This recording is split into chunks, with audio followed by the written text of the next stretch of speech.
Morning. Today we are going to deviate from standard practice a bit, and we're going to allow each member of the subcommittee or those who are joining us from the full committee to make a 5-minute opening statement and submit a written statement for the record.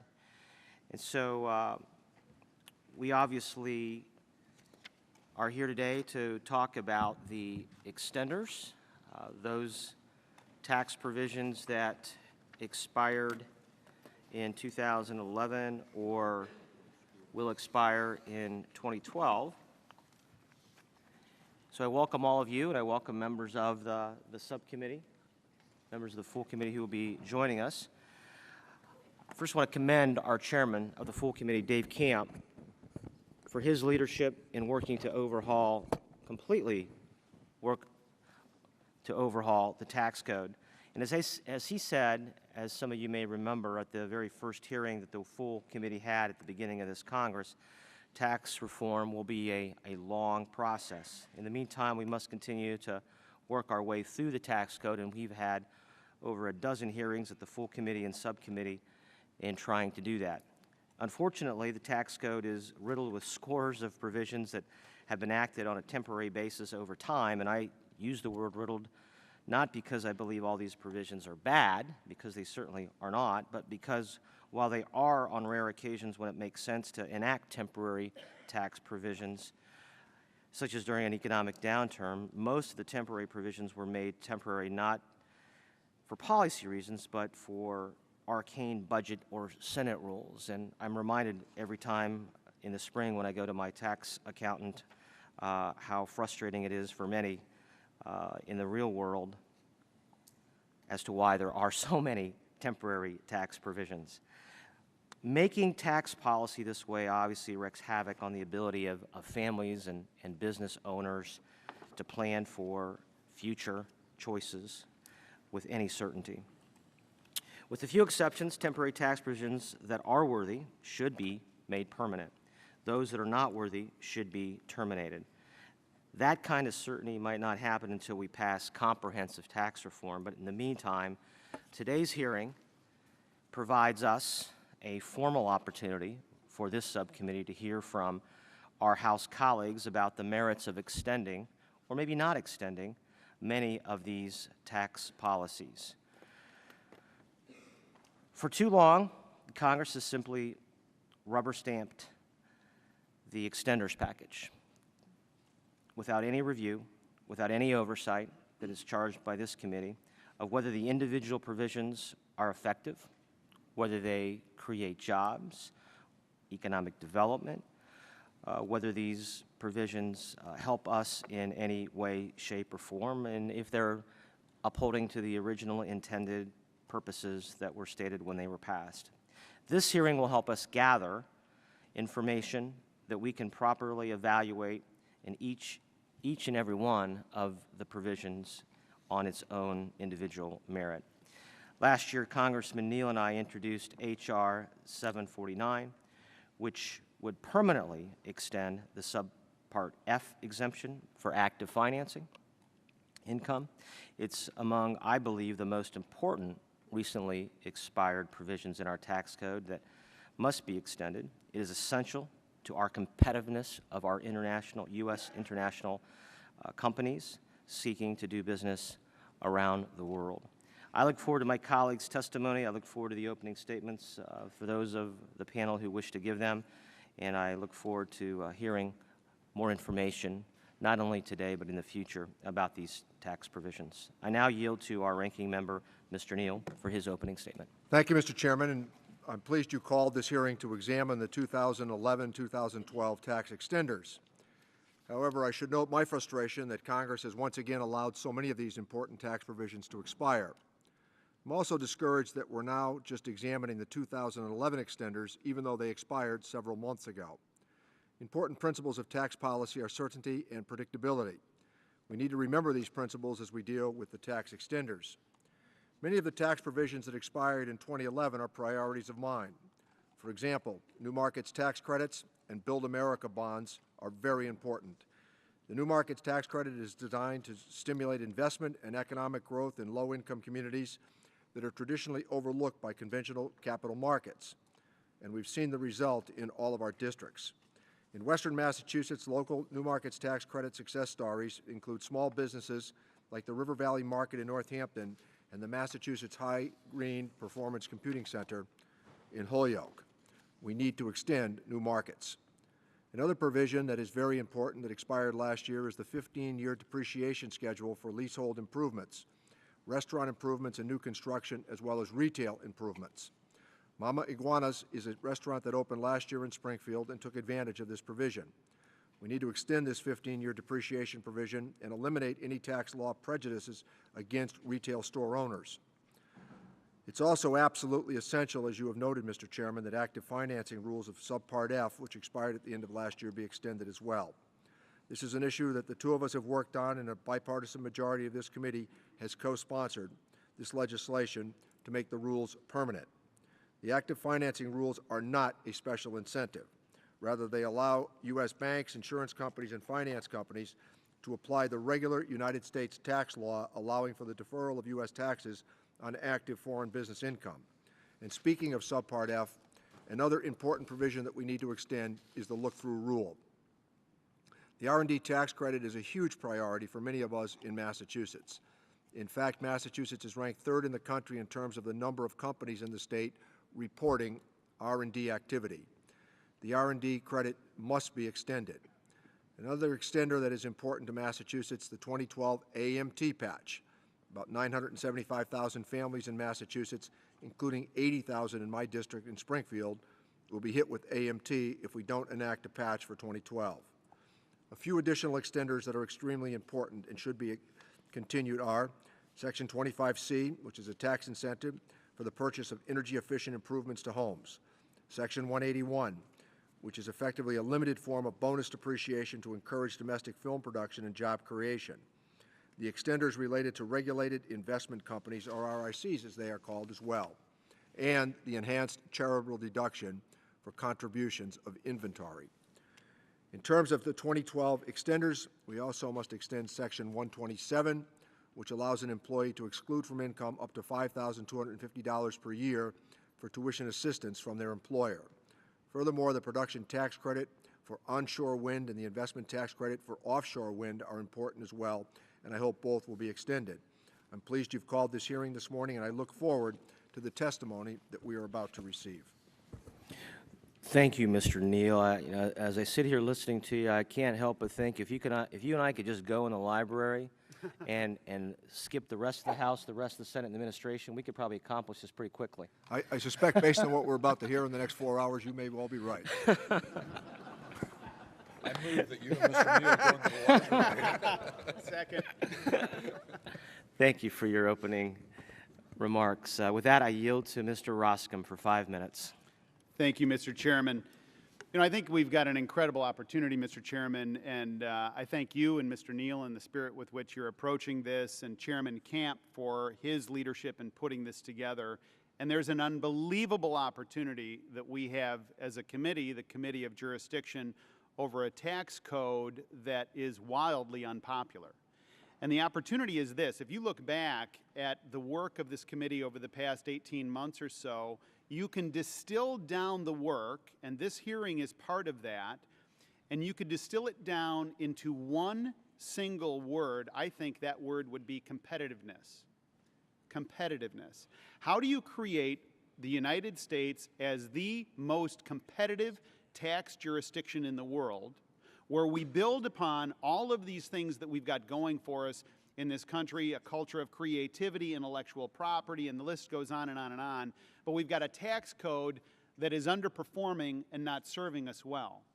So the question, as you go through the detail and as the committee goes through the detail of all of these extenders, is this: at what rate is it so attractive that companies and others are willing to walk away from an extender? That's an interesting proposition. At what rate is the rate low enough that you say, you know what, I don't need that extender anymore, I'll take the rate? And that, I think, can be an animating theme today. The other question is, there's some of these provisions where it's not a tax policy per se, but there's some other foundational question that was built into that tax policy, and we need to re-examine that as well. So, Mr. Chairman, I appreciate the spirit with which you're approaching this. I think that there is an opportunity here for not only the Congress to gain confidence at the level of scrutiny that the committee is giving these things, but ultimately the country to gain confidence that the committee is taking this up in a thoughtful way. And I yield back. Thank you, Mr. Roscom. Mr. Thompson is recognized for 5 minutes. Thank you, Mr. Chairman, and I too want to thank you for holding this hearing, Mr. Neal for holding this hearing. I think it's incredibly important that we assess this issue and figure out how to bring some certainty to the tax codes. There's a lot of talk about the need for certainty in the business community, and I can tell you that as it pertains to the tax code, I think this is most illustrative as to how important this issue is. You cannot make decisions in your personal life, in your business life, in your financial dealings if you have tax uncertainty, and what we have right now is the ultimate in tax uncertainty. The president of the NFIB was on Bloomberg News and was asked what is Washington not hearing, and he said that they're not hearing about great uncertainty that small businesses feel out here today. And I would argue that we are hearing it, we're just not doing anything about it. And again, this extender issue is most illustrative of that. Sometimes we pass them at the very last minute.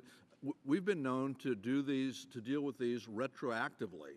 And there is nothing that creates more uncertainty for a small business owner than that, and we need to figure that out. I have a long list, as everyone else does, of ones that I believe to be important. I'll mention a couple of them, and then I'll put in my statement for the record the whole list. But the production tax credit for wind expires at the end of December, and we don't have until the end of December to deal with this.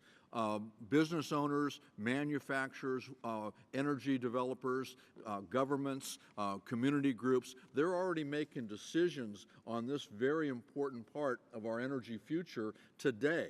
We're losing jobs today because wind energy development is not something that you wake up in the morning and decide, I think I'll build a wind tower and site it this afternoon.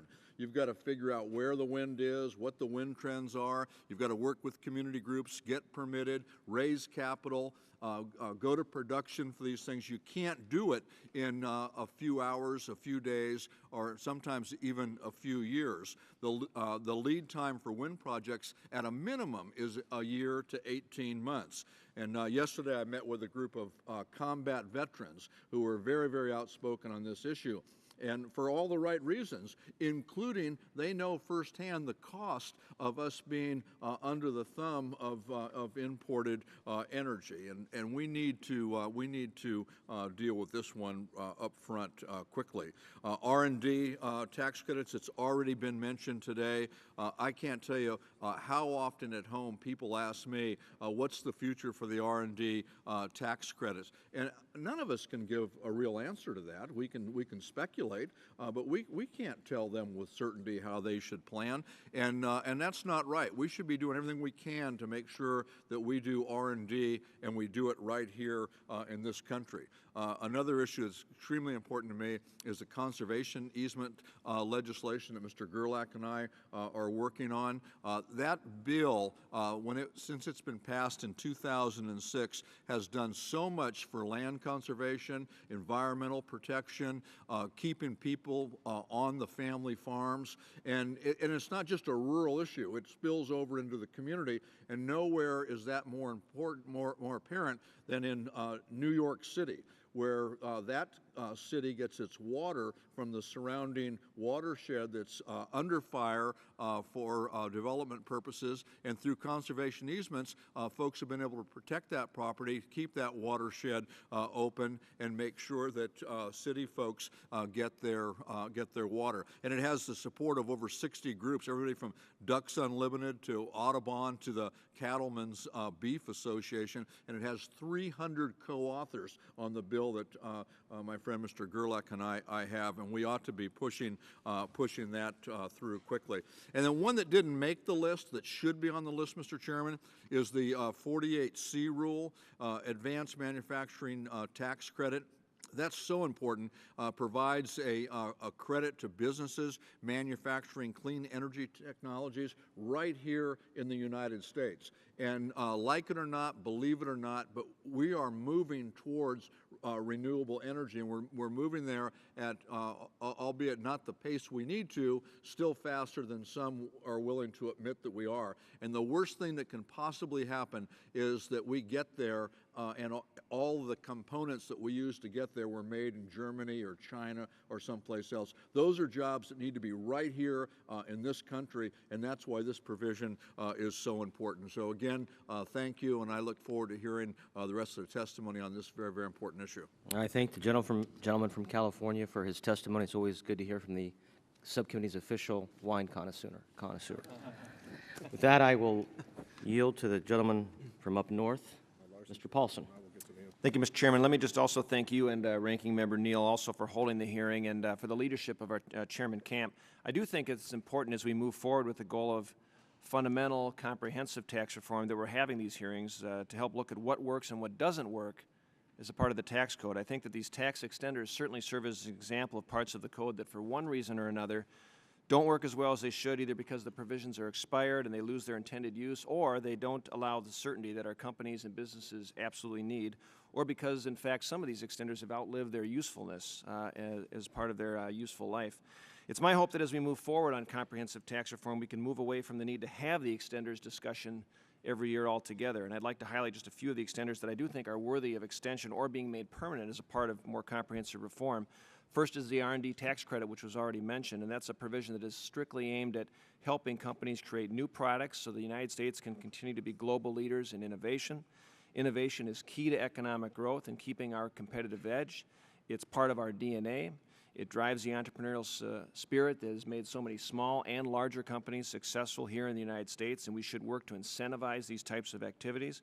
But the R&D tax credit has actually been allowed to expire 14 times since it was created in 1981, and this undermines the effectiveness of the credit altogether. And some of us are co-sponsors, Mr. Chairman, as you know, of an effort to modernize and make permanent the research and development tax credit, which would help bring stability to companies that rely on the credit when they're trying to develop new products. I also want to note that as we look forward at the R&D credit, we need to make sure the credit is actually working as it's intended to work in the first place. I have heard from companies in Minnesota who say the IRS makes it so difficult to comply with through time and resources that it makes it very difficult for companies to actually take advantage of the credit. Similar uncertainty and depreciation tax provisions have also plagued the restaurant industry, which has faced inconsistency in their depreciation timeline. Historically, the code has allowed for improvements to depreciate over 39 years, but that is nowhere near the reality that these owners face. So Congress created a provision that lowered that timeline to 15 years, but that provision has not been made permanent, and just like the R&D tax credit has on occasion been allowed to expire as well. And this uncertainty over the depreciation schedule has led to 30% of restaurant owners putting projects on hold. Making this provision permanent or extending it for 15 years would absolutely help. I'm also a co-sponsor of the new market tax credit, which was mentioned earlier, and this credit would provide that 39% 7-year credit against federal taxes for investment in economically distressed communities. These credits go to areas that otherwise would not see investment or benefit businesses located in low-income communities. In my district alone, the credits have created about 150 jobs. The credit has been extended 3 times, and I believe it should be extended again. And finally, I just want to mention legislation that I have introduced and am sponsoring. It's regarding the mutual fund flow-through. This, again, is a provision that should be extended and made permanent. There's no reason whatsoever that we should withhold funding from foreign persons who invest in mutual funds We don't do it for other assets that are held directly. And sadly, to get around this problem, now we've seen foreign companies create mirror funds that mimic U.S. funds. If we don't extend this provision, the U.S. will lose out altogether, driving investment overseas and taking the jobs with it. So, Mr. Chairman, I look forward to the rest of the testimony. We'll hear from some of our colleagues today and taking a deeper look at some of the provisions in the tax code as we move towards that reform which we need. I thank the gentleman. Dr. Bustani from Louisiana is recognized. Thank you, Mr. Chairman. I want to thank you and Ranking Member Neal for convening this important hearing. It's clearly overdue. I applaud the subcommittee's efforts to substantively reform the extenders process. For far too long, Congress has abdicated its oversight responsibilities, haphazardly extending temporary law from year to year without taking time to figure out what works, what doesn't work, what's the economic benefit, what's the impact on employment, and so forth. Congress must do better. A complete overhaul of our tax code is the real answer, and we're all working towards that goal. But until we get there, we have to make the extenders process workable to provide stability and certainty to U.S. taxpayers. Job creators, whether it's a small business owner or a CEO of a Fortune 500 multinational, are paralyzed by the uncertainty coming out of Washington.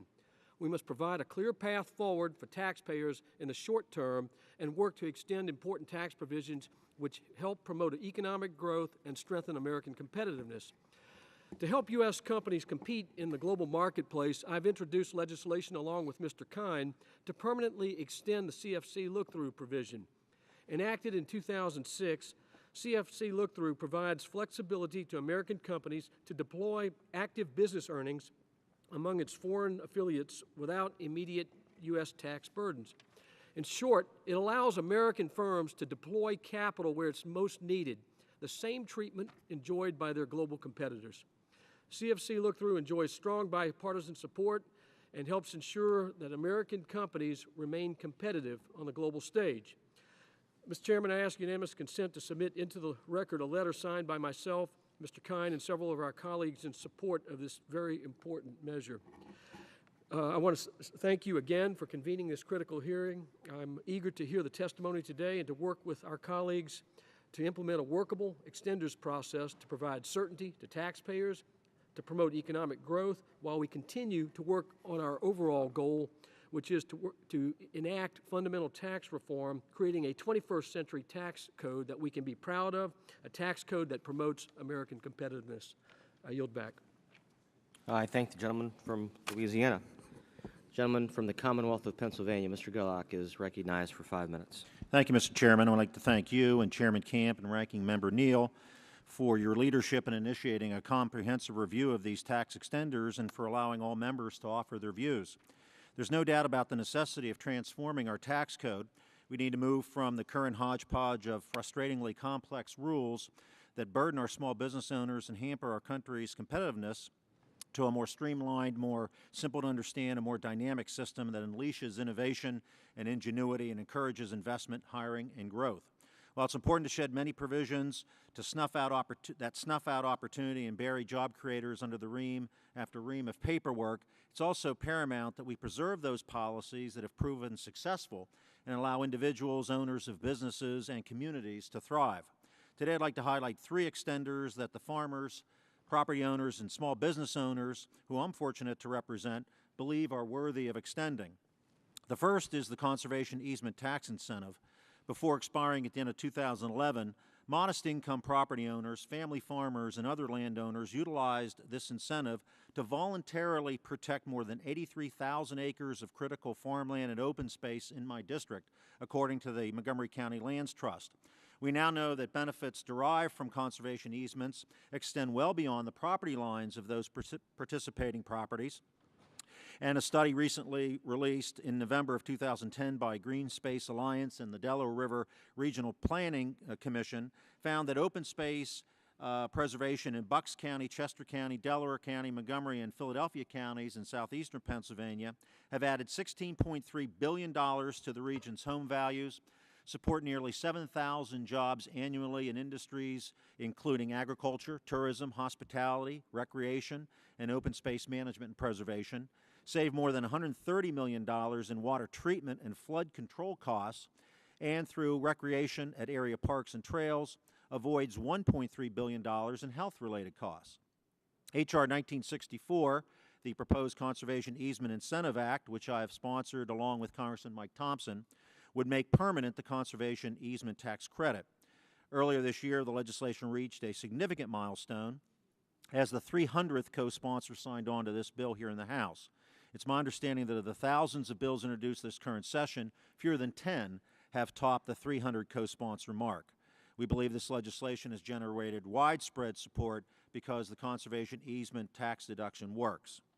Restaurant owners and other small and mid-sized business owners know that the same can be said for the second provision I'd like to highlight, that is making permanent the 15-year depreciation schedule for leasehold improvements, restaurant improvements, and new construction and retail improvements. The 15-year depreciation schedule more closely reflects economic realities for most U.S. restaurants and retailers. H.R. 1265, which we've introduced with Congressman Neal, would make the 15% depreciation schedule permanent and provide much-needed certainty for small and mid-sized businesses. We know that using more reasonable depreciation schedules has spurred tremendous economic activity. According to the Bureau of Economic Analysis, for every dollar spent in the construction industry, an additional $2.39 has been generated for spending in the rest of the economy. Moreover, for every dollar spent in the construction industry, 28 U.S. jobs have been created in the broader economy. While unemployment is still unacceptably high, we need tax policies to encourage businesses to plan for and invest in new capital expenditures. We also need to encourage investment in our communities, some of which are struggling even before the most recent economic downturn. The New Markets Tax Credit is designed to stimulate investment and economic growth in low-income, underserved communities that are often overlooked by conventional capital markets. According to the GAO, 88% of new market tax credit investors surveyed would not have made the investment in low-income communities without the credit.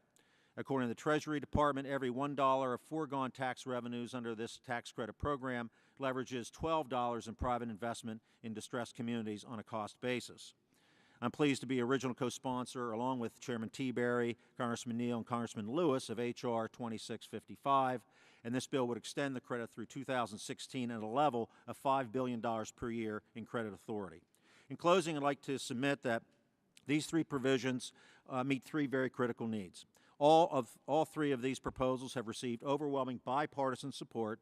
They have the backing of individuals, businesses, and communities we represent because they benefit broad segments rather than narrow interests, and they have a proven track record of creating jobs, spurring investment, and enhancing our quality of life in our communities.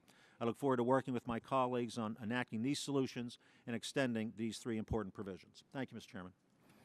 Right on time. Thank you. Thank you, Mr. Gerlach. Thank you. Now recognize the gentleman from Connecticut, Mr. Larson. I thank the chairman. I'd like to thank Chairman Tiberia and also like to thank Mr. Neal as well for their outstanding work with all the kudos and plaudits that have been laid at their feet this morning. I'm going to focus on three primary areas: the CFC look through, new market tax credits, and Section 181 of the production credit. I hope that our takeaway from this hearing is a clear understanding we must act responsibly to enact a extenders package, and I hope today's hearing marks a very positive first step in that direction. Our country works best when we provide entrepreneurs and innovators the opportunity to thrive and create. That is why I believe we look at these tax extenders and also consider a comprehensive tax reform that we need to be prioritizing initiatives that will help us achieve both of those goals. That is why I'm proud to join Mr. Brady of Texas and introduce a permanent extension of the R&D tax credit, and I hope the committee will look to that bill as a major priority as we continue forward with the extenders debate. Further, I hope that the committee will consider retaining a minimum, the spirit of R&D credit in comprehensive reform. We must ensure that America remains the center of innovation for years to come. Out-innovating and out-creating our competitors requires a tax code that provides the right incentives to companies to invest in the products and technologies that will help further our global economic leadership. In this respect, we must act on extending and enhancing tax credits that have already led to promising developments in the energy sector. Specifically, This means extending critical tax credits for natural gas, including the motor vehicle fuel credit, the fueling infrastructure credit in Section 30C, and the alternative fueled vehicle credit in 30B. In addition, I have long supported investments in fuel cell technology. That is why I believe the committee should consider an extension and modification of the alternative vehicle refueling property tax credit. As an aside, Mr. Chairman, is my final note not part of the extenders that the Natural Gas Act, where we have more than 186 signatures in the House, an important part of the discussion is the committee, both for energy independence and for providing jobs. I hope the committee can also consider that. I realize it's not part of this issue. Another issue we've been working on for a number of years is a volunteer responder incentive tax credit, which unfortunately lapsed at the end of 2010. This tax credit provided direct tax relief to volunteer emergency first responders, allowing communities to offer incentives to retain and recruit volunteer firefighters without the benefit of being diminished by federal income tax liability. Volunteer firefighters are essential to our nation's safety and security as they comprise 2/3 of the estimated 1.2 million firefighters in this country. We all remember those going up the stairs to meet the fire while those are coming down. I hope we can give them consideration as well as part of this extender package. Finally, I'll end on an issue that is not necessarily as well a tax extender, but virtually vitally important to virtually numerous millions of Americans. With many companies switching from a defined benefit to defined contribution plans over the past decades, more individuals are facing the prospect of having to work longer and with less retirement savings than the previous generations. This, combined with recent economic crisis, presents an urgency for this committee to ensure that we are creating the right incentives for people to save and ultimately prosper in their later years of life. I commend my good friends, Mr. Tiberi and Mr. Neal, for recognizing the urgency of working on these issues, and I applaud the rest of the committee for its efforts. Thank you. Thank you, Mr. Larson. I now yield to the gentleman who hails from the state with the lowest unemployment rate in our nation, Mr. Berg from North Dakota. Thank you, Mr. Chairman. I certainly want to thank you, Mr. Chairman and Ranking Member Neal, for holding this important hearing today. The current federal tax code is unnecessarily complex and burdensome, which both individuals and businesses find frustrating, time-consuming, and costly. This committee has made a concerted effort to work towards comprehensive tax reform. And let me be clear in my belief that the best thing we can do is simplify the tax code by lowering the tax rates and broadening the base. However, while we work to achieve this goal, it's critical that we understand the wide-ranging group of taxpayers' needs and what they need to do to make decisions right now relating to the current law, which has an immediate impact on our economy. That uncertainty is the most damaging thing that Washington can do to our families and small business. The extenders that we're discussing today affect a broad range of taxpayers, including associations, businesses, individuals, and nonprofit and charitable organizations. Yet their temporary nature creates substantial uncertainty. This uncertainty has a negative impact on economic growth and job creation and places families, businesses, really in limbo year after year by these short-term extensions is not helping our already struggling economy. We need a fair, predictable tax policy now. Under the current tax code, many of these extenders that are important to the U.S. jobs and the economy. It's important that we don't pick winners and losers outside the context of real comprehensive tax reform. For individuals and families, deductions for state and local taxes, mortgage insurance premiums, teacher expenses, tuition, adoption credits, and military housing allowances, along with extending and expanding charitable IRA distributions. Among others, all are important within the current tax code. Businesses need certainty as well. My senior year in college, I started a small business with a couple of friends. Over the next 30 years, we grew that business one venture at a time.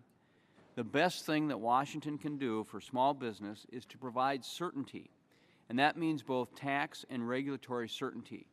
Then Washington needs to get out of the way and allow small business to do what they do best, grow and create jobs.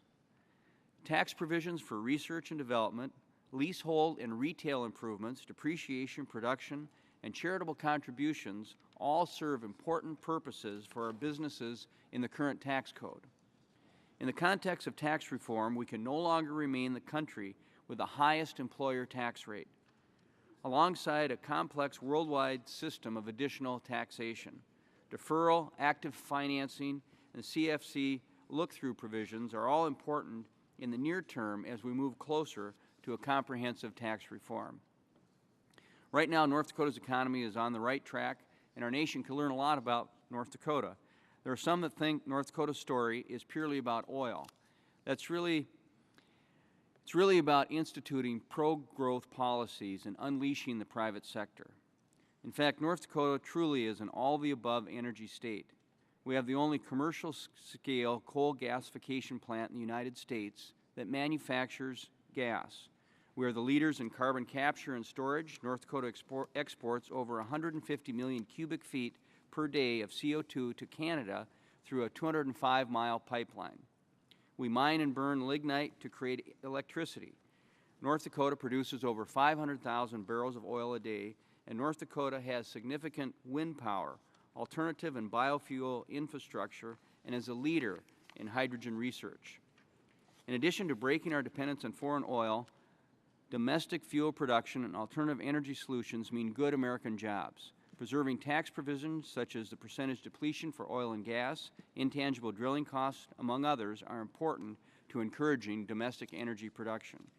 And while there may need to refine and update the current alternative and biofuels provision, these provisions serve an important purpose in the current tax code. I also appreciate the testimony of our committee colleague, Mr. Reichert, regarding the production tax credit, and I associate myself with his remarks.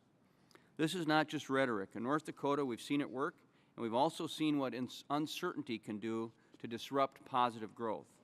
For example, wind accounts for 15% of our electricity generation in our state and provides thousands of North Dakota jobs. There are more projects waiting to come online, but all are stalled because of the uncertainty in the tax environment. In 2003, when North Dakota faced a deficit, we solved it by tightening our belt, encouraging private sector economic growth.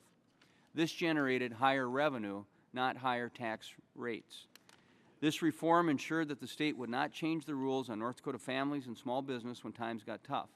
North Dakotans knew that this tax stability would promote investment and innovation by our state's businesses. Now, as it was mentioned, we have the lowest unemployment rate in the nation, and our economy is booming.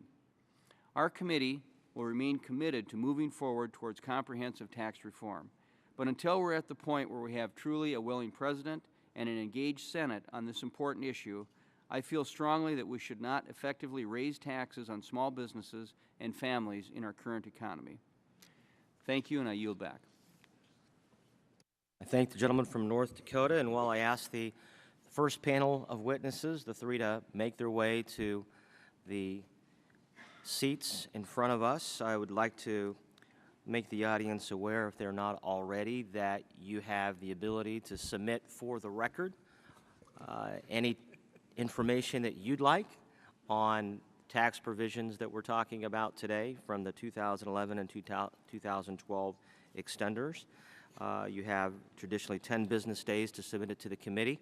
For those who are viewing the audience, you may as well. Anyone may do that. We are honored to have three members of the full committee with us for our first panel. Each will be recognized to give a summary of their written testimony before us. And so let us begin from the gentleman from the Lone Star State, Mr. Brady. Mr. Chairman, Mr. Neal, thank you very much for having us here today. I hope we won't engage a grilling from this subcommittee as we give our testimony. Let me, thank you for holding this hearing, for examining the extenders, the value, cost, and the results of these extensions, and I do support strongly your efforts for fundamental tax reform. In 55 seconds, let me make 2 points. The first is that America is the world's largest innovator, but we are falling behind our competitors.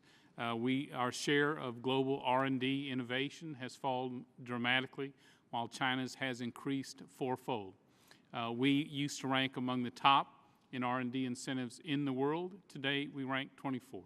Our companies are being courted very aggressively to move those R&D jobs overseas with strong incentives and the technology innovations and the high-paying jobs that go with it. I encourage this committee to not only extend the R&D tax credit, I and others believe it should be simplified, modernized, increased, and made permanent for us to, again, our goal ought to be to ensure America remains the strongest economy in the world for the next 100 years. Innovation is key to that. Second and final point is that as long as we retain the current tax code, I and Jim McDermott lead a coalition of 7 sales tax states that represent 62 million Americans, including in the state of Texas. As long as we provide deduction for state and local income taxes, we clearly ought, out of fairness, do the same for state and local sales taxes. In Texas, it saves our taxpayers about $1.2 billion, but here's what's interesting. The tax bracket most likely to itemize and save money are those making under $50,000 a year. So this is middle-class tax relief in a big way. Chairman, I conclude my remarks, and while it is not extender, I will tell you I still believe the death tax is the #1 reason America family-owned farms, family-owned businesses aren't passed down to their kids. That is an issue in a larger context at the end of the year this committee will be looking at as well. Thank you, Chairman. Thank you, Mr. Brady. With that, I will yield to, I believe, the only CPA on our committee, Ms. Jenkins from Kansas. Thank you, Chairman Berry, Ranking Member Neal, and members of the committee. I would refer to my notes, but I can't see them, and I'm wondering if there's a phone book or something that I can sit on. This is a very intimidating chair. You can't even see over the rail here, but regardless, I do appreciate Sends them along. I appreciate the opportunity to speak with you today. I would like to speak to you on behalf of the Section 45G Short Line Freight Railroad Rehabilitation Tax Credit. This credit was first enacted in '04 and has been extended twice, most recently through the end of 2011. America's 550 short line railroads operate 50,000 miles of track, mostly in rural and small town America. These are small businesses run by hardworking, creative entrepreneurs. Section 45G allows these small businesses to keep more of what they earn and use those resources for investment in tracks and bridges to move the American economy. These investments generate substantial benefits. Section 45G helps small companies grow and prosper. It allows the private sector and not a government bureaucrat to make the investment decisions necessary to serve rural businesses. Most small railroads do not have the in-house manpower for large capital projects, so these efforts create new jobs. Virtually all track materials are produced by American workers in American facilities. The investments create infrastructure that will generate public benefit for 40 years or longer, and they are assets that can never be moved out of the country. The ultimate beneficiaries are the thousands of railroad customers who depend on these local railroads to move their goods to market. An example from my own district in Kansas demonstrates a point replicated by 45G throughout rural America. A major national cement company needed to invest $500 million to expand in a plant in my district. However, this expansion could only be justified if competitive and reliable rail service was available. The South Kansas and Oklahoma Railroad was in the right location but needed a significant upgrade. The 45G credit allowed SKO to make the necessary upgrades to meet that need. The cement company made that $500 million investment, and today it's producing and shipping millions of tons of cement by rail. They are the largest employer in that community and generate millions of dollars in economic activity. Creating jobs and generating economic growth is always a challenge, but it is especially challenging in rural America. Short-line railroads are not the largest segment of the transportation industry. Their importance is not their size, but their reach.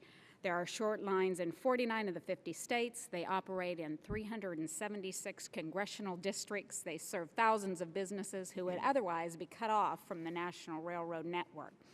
As of today, H.R. 721 has attracted 225 co-sponsors, which I believe is one of the highest of any bills currently referred to the Ways and Means Committee. More than 50% of both of the Republican and Democratic committee members have signed on.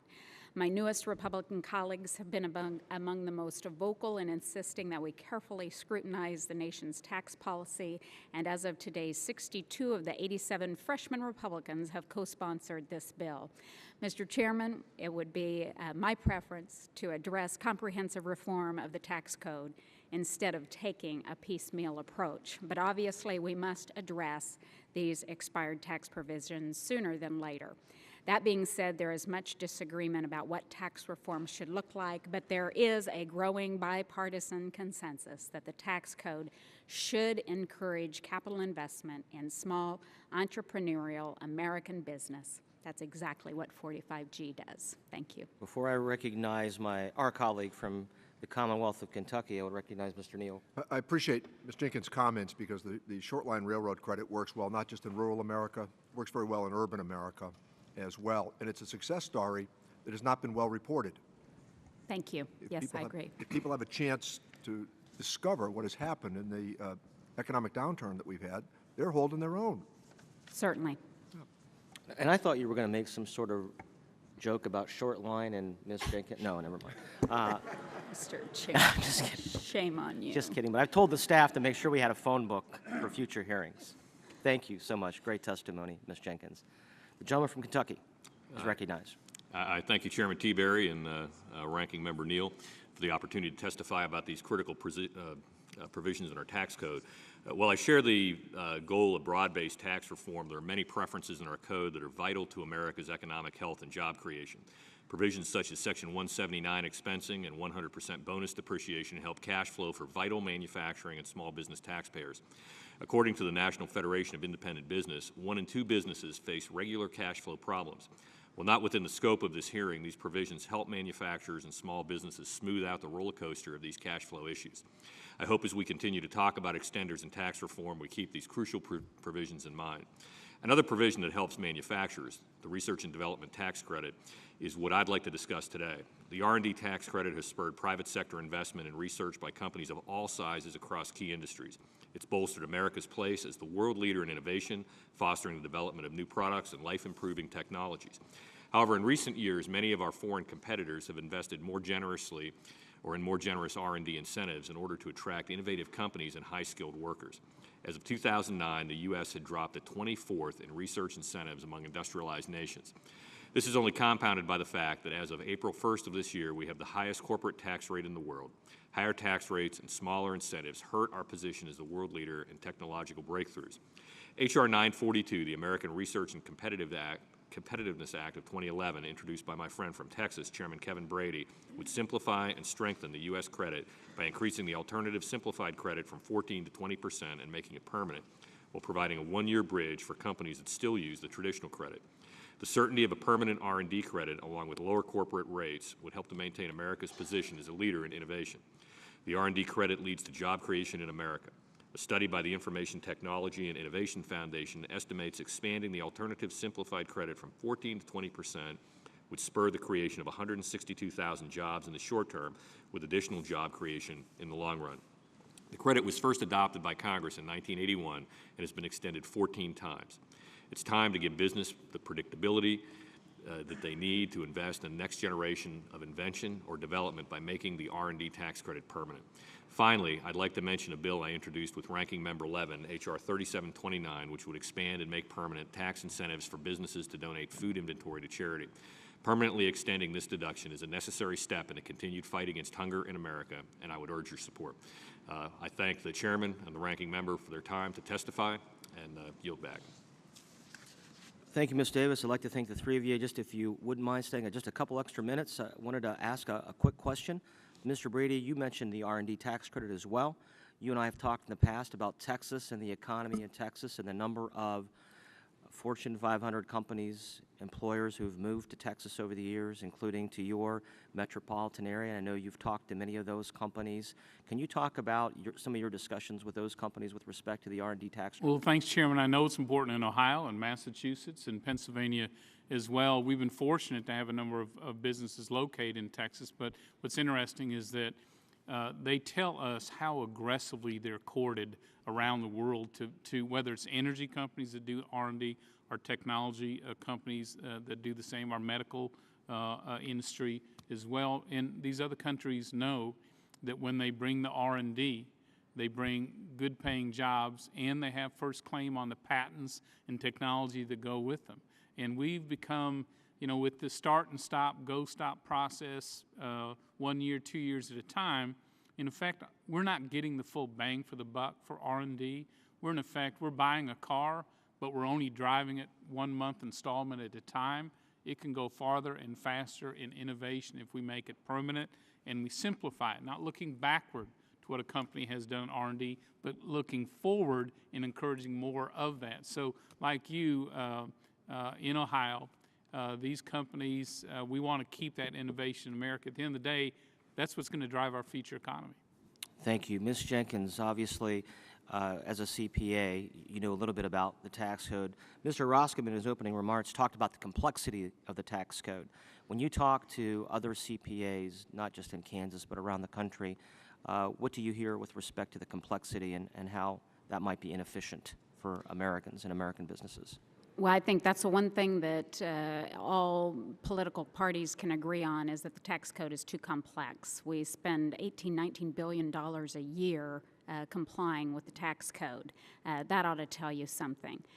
So in addition to just simplifying the code, making it less costly to comply with, I think a second priority should be to certainly give them some certainty as it relates to the tax code as well. So I know tax reform is on the horizon. It's not necessarily the topic of the day, but we need to work to that end to not only give them a less complex code to comply with, but one that they can do planning beyond a 6 to 12-month period.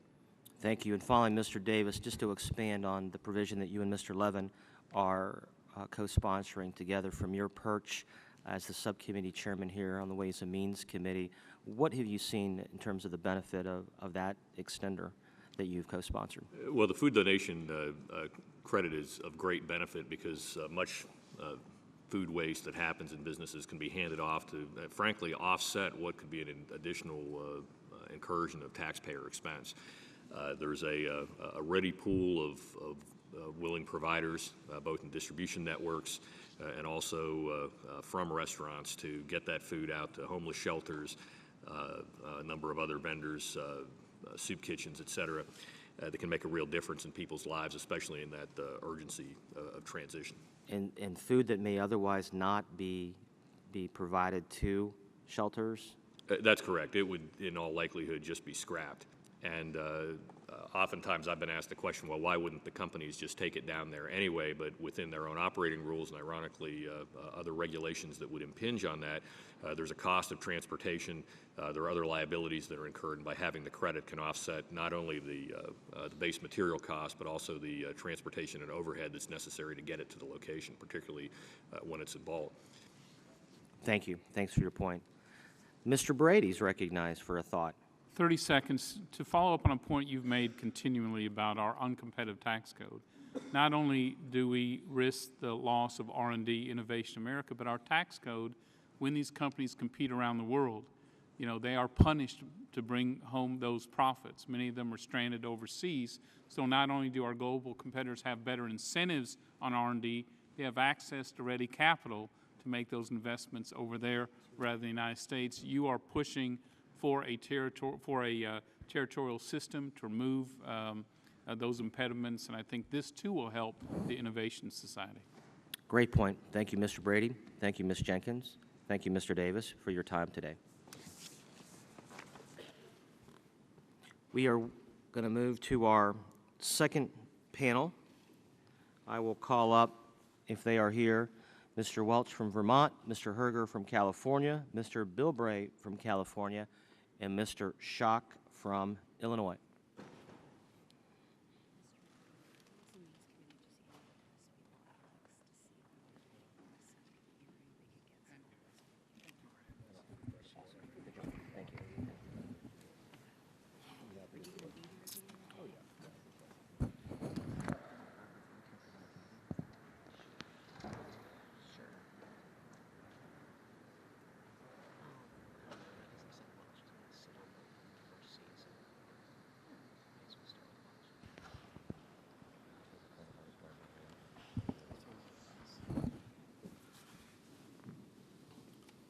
Well, it looks like we have two of the four here, so we're not going to wait for the other two. We're just going to go ahead and begin. With that, I'll recognize the gentleman from California, the chairman of the Health Subcommittee of Ways and Means, who will be missed next year, Mr. Herger. Thank you. Recognized. Thank you, Mr. Chairman T. Berry and Ranking Member Neal and committee members. Thank you for the opportunity to testify. As our committee works to reform the tax code, it is important to closely examine the merits of the various tax extender provisions. One tax extender I strongly support is the charitable IRA rollover provision. First enacted in 2006, this policy allows IRA owners to make tax-free charitable contributions from their savings. Our country has long and proud tradition of charitable giving and meeting human needs through voluntary private generosity rather than relying solely on the taxpayer-funded programs. The tax deduction for charitable contribution recognizes the importance of this tradition, and the charitable IRA rollover extends this favorable tax treatment to retirement savings.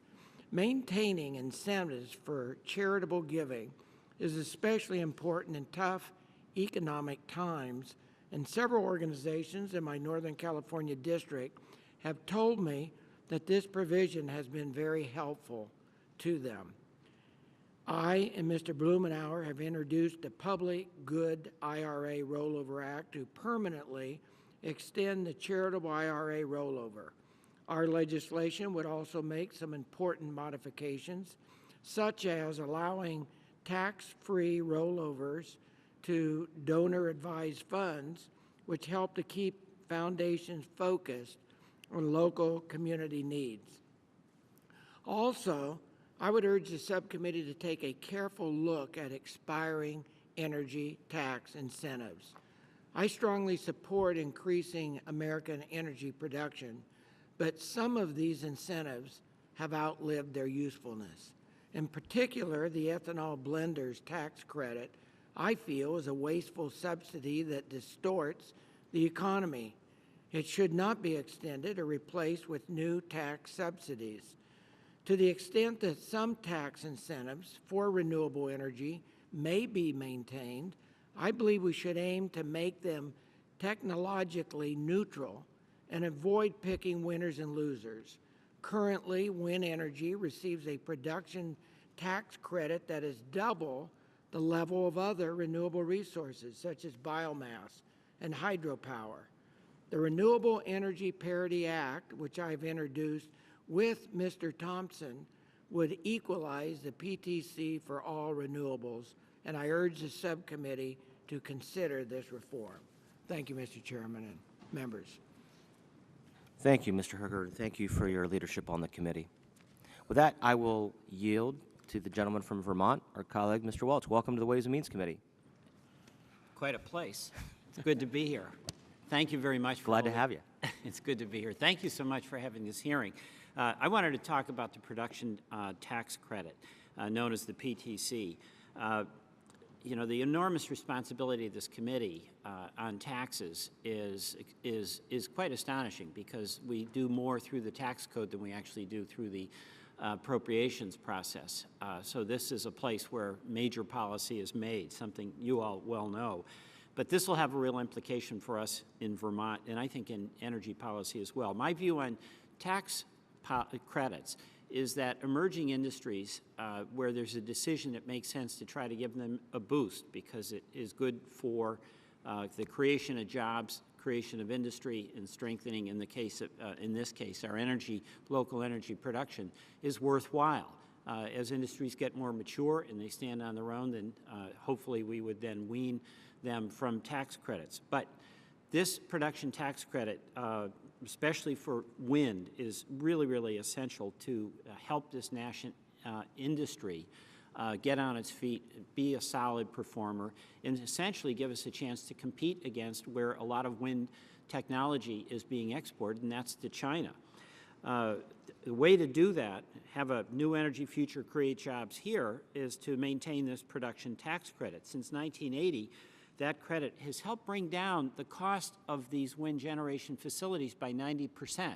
So, you know, the credit helps create that market that allows scale to bring down price and then create jobs right here. Wind has provided about 35% of all the new electricity generated in the last 5 years. And across the country, the wind industry has increased domestic manufacturing and created about 75,000 jobs. In my home state of Vermont, renewable energy companies are producing clean and renewable energy and jobs. Right now, Vermont is generating 46 megawatts of energy, enough to power 11,000 homes. Over 200 megawatts of new Vermont projects are in development. Without these PTC credits, the projects are going to stall. That is just the fact. In fact, most likely they will fail. We've got a great company. One of them, called NRG Systems in Heinsberg, provides wind developers, utilities, and turbine manufacturers with the tools needed to measure wind. And because of the uncertainty about the PTC, and uncertainty obviously concerns all of us, they report about a 50% drop in U.S. orders compared with last year. So this PTC is really the lifeblood of making it economical to decide to do wind production. Every day that we allow the extension of the PTC to hang in limbo, it creates a lot of uncertainty. I think both sides recognize that uncertainty is no friend of security and investment decisions.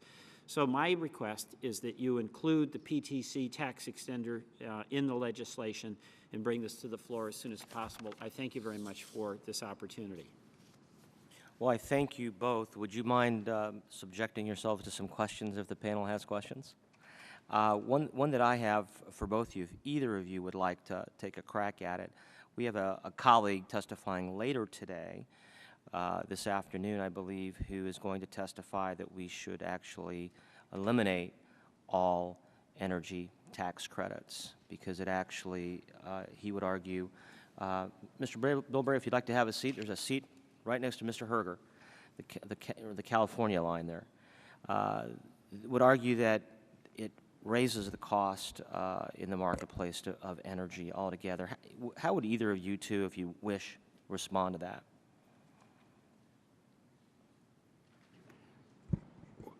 Well, I think virtually everyone agrees that we need to be moving to renewable energy as much as we can. We need to be doing all of the above. But I think it's important that we, as we're looking at tax reform, at a time when we're spending 40 cents out of every dollar is borrowed money, we need to be carefully analyzing everything. And particularly, as I mentioned in my testimony, I think it's important that we put renewable on a level playing field. Let that renewable, which is the most efficient, move forward. For example, now I have a lot of renewable in my district that is only has tax incentives half the degree as, say, wind would have.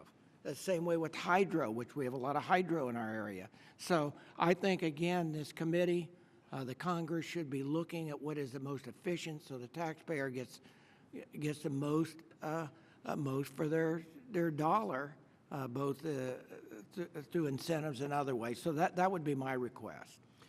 Well, you know, that's a central question. My view on it is this, that ideally, we would have a partnership between private industry, entrepreneurs, and to some extent the U.S. Congress with policies that facilitate the creation of jobs and encourage and facilitate the success of emerging technologies. We're in a competitive global market. Other countries do have public policies that have a significant impact on the ability of their companies to get an industry started, get it to scale where you can start bringing down cost and make it affordable. So my view is that Congress can't take a pass and not actively decide and self-consciously decide about where, in fact, we want to have a public policy that's going to help an emerging industry. Because if we sit on our hands and we don't do anything, then China's going to move ahead, Brazil's going to move ahead, and we're going to find that they get the jobs and we don't. Now, the difficulty is that to the extent you do a tax credit that does provide a competitive opportunity or advantage for the industry that's received that, others may complain. So we've got to work that out here. But doing nothing and just saying, hey, it's hands off, means that our competitors are going to move ahead. So I see this as an important function of this committee. We all know what the problems can be, that some of these tax credits overlive their useful life. Like, for instance, I agree with Mr. Herger about ethanol. But to do nothing is to allow the other side and our competitors to move ahead. Thank you. Thank you. Mr. Neal. Thank you, Mr. Chairman. I think the nexus between Mr. Welsh and Mr. Herger's commentary is very important, because one of the most underreported success stories in America today is the fact that we are currently using 2 million barrels of oil less than we were. Right. It's wild, and what's going to happen over the next few years is even more extraordinary. And I think that we all want to get to the same corner of the room, whether it's from this angle or from that angle, but there's also, I think, an important point that's been made here. As we transition away from less dependence on the fossil fuels, getting there also means that we're going to, during this transition stage, we're going to need the help of the tax code, because it does create behaviors and outcomes that I think in this instance are very desirable. As Mr. Wells suggested, there will come a time when they can be ended, but in the short run, in order to keep them going, we're going to need those preferences. Thank you, gentlemen. Mr. Bilbray, you're recognized. Thank you, Mr. Chairman, members of the committee. I'm here to address 1149. It's a bipartisan bill that basically says that when you have one fuel like cellulosic ethanol that gets a tax credit, and then you have another fuel that is algae-based fuel, you have one fuel that has only 70% of the energy content of regular gasoline. The other fuel has 100% of the fuel. The energy capacity of gasoline. You have one fuel that is not compatible with refinery and cannot be exchanged one for one in a refinery situation. You have another that is compatible. You could have 1/2 of 1%, or you have 99% of your fuel system could be algae produced. No difference in production.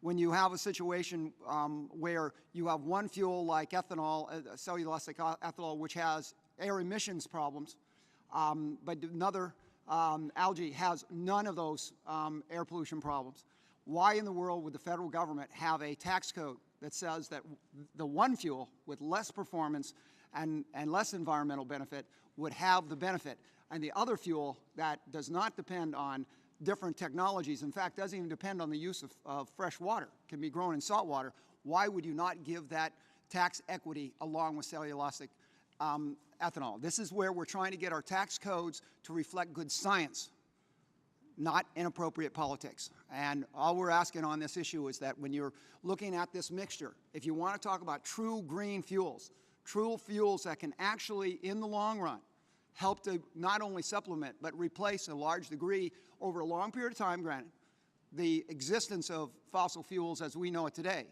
then why wouldn't our tax code reflect that strategy by saying that algae-based fuel should get the same tax benefits as cellulosic? And so I think that when we get down to it, this is one place where Republicans and Democrats should agree that common sense, good science, and responsible political guidance says that algae-based fuel should get the same, at least the same, Mr. Chairman, seeing that it's 30% more energy per gallon. So even if you give it equity, you're still shortchanging algae 30% when it comes to how much energy the consumer gets out of it. I think that tax code should at least be equal if not question the logic that maybe we ought to go to a BTU-based credit somewhere in the future that reflects true energy that the consumer is receiving and the country is getting the benefit from. So I yield back my time at this time, Mr. Chairman. Thank you, Mr. Bilbray. I'll ask you the same question that I asked the other two gentlemen with respect to energy tax credits. What is your view that some of our colleagues may have that we should eliminate all the extenders with respect to energy tax credits? What would you say to that? Well, I think that is a legitimate argument to be held this time.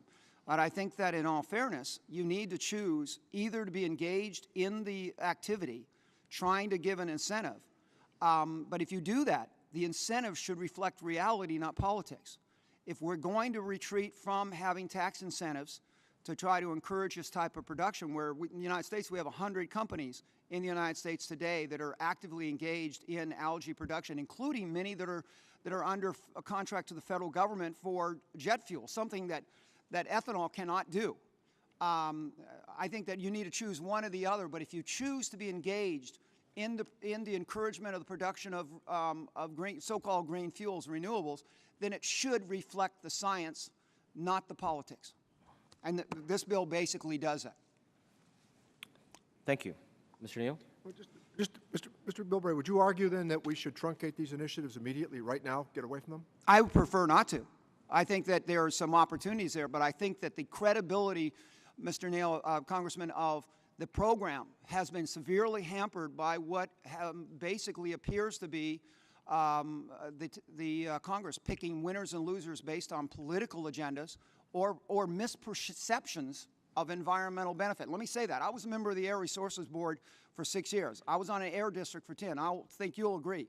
Nobody's more hardcore about, environmental stuff than the California Air Resources Board. But the policies and the politics in Washington didn't reflect the realities that I learned in all those years, 16 years of working on environmental and clean air strategies.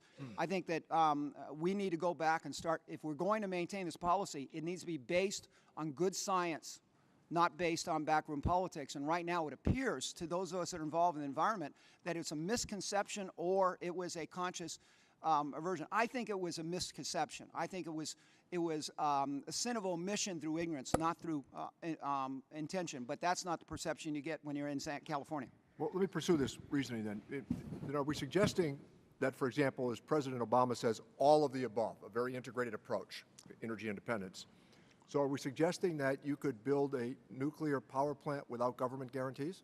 Well, I think, first of all, let me just say quite clearly on it, if you had the federal government streamline the procedures and take a more positive attitude of going to next generation nuclear, being able to literally be active. In fact, I think, Mr. Neal, I tell you right now, as a member of the Energy and Commerce Committee, you're seeing this administration working within the United States Navy that is becoming very aggressive at doing exactly that. And once we've been able to show that there is third generation nuclear that is not only safe, but much more cost effective, much lower problem, you're going to see much less of those guarantees. The barriers to nuclear power are not scientific. They're political and they're regulatory.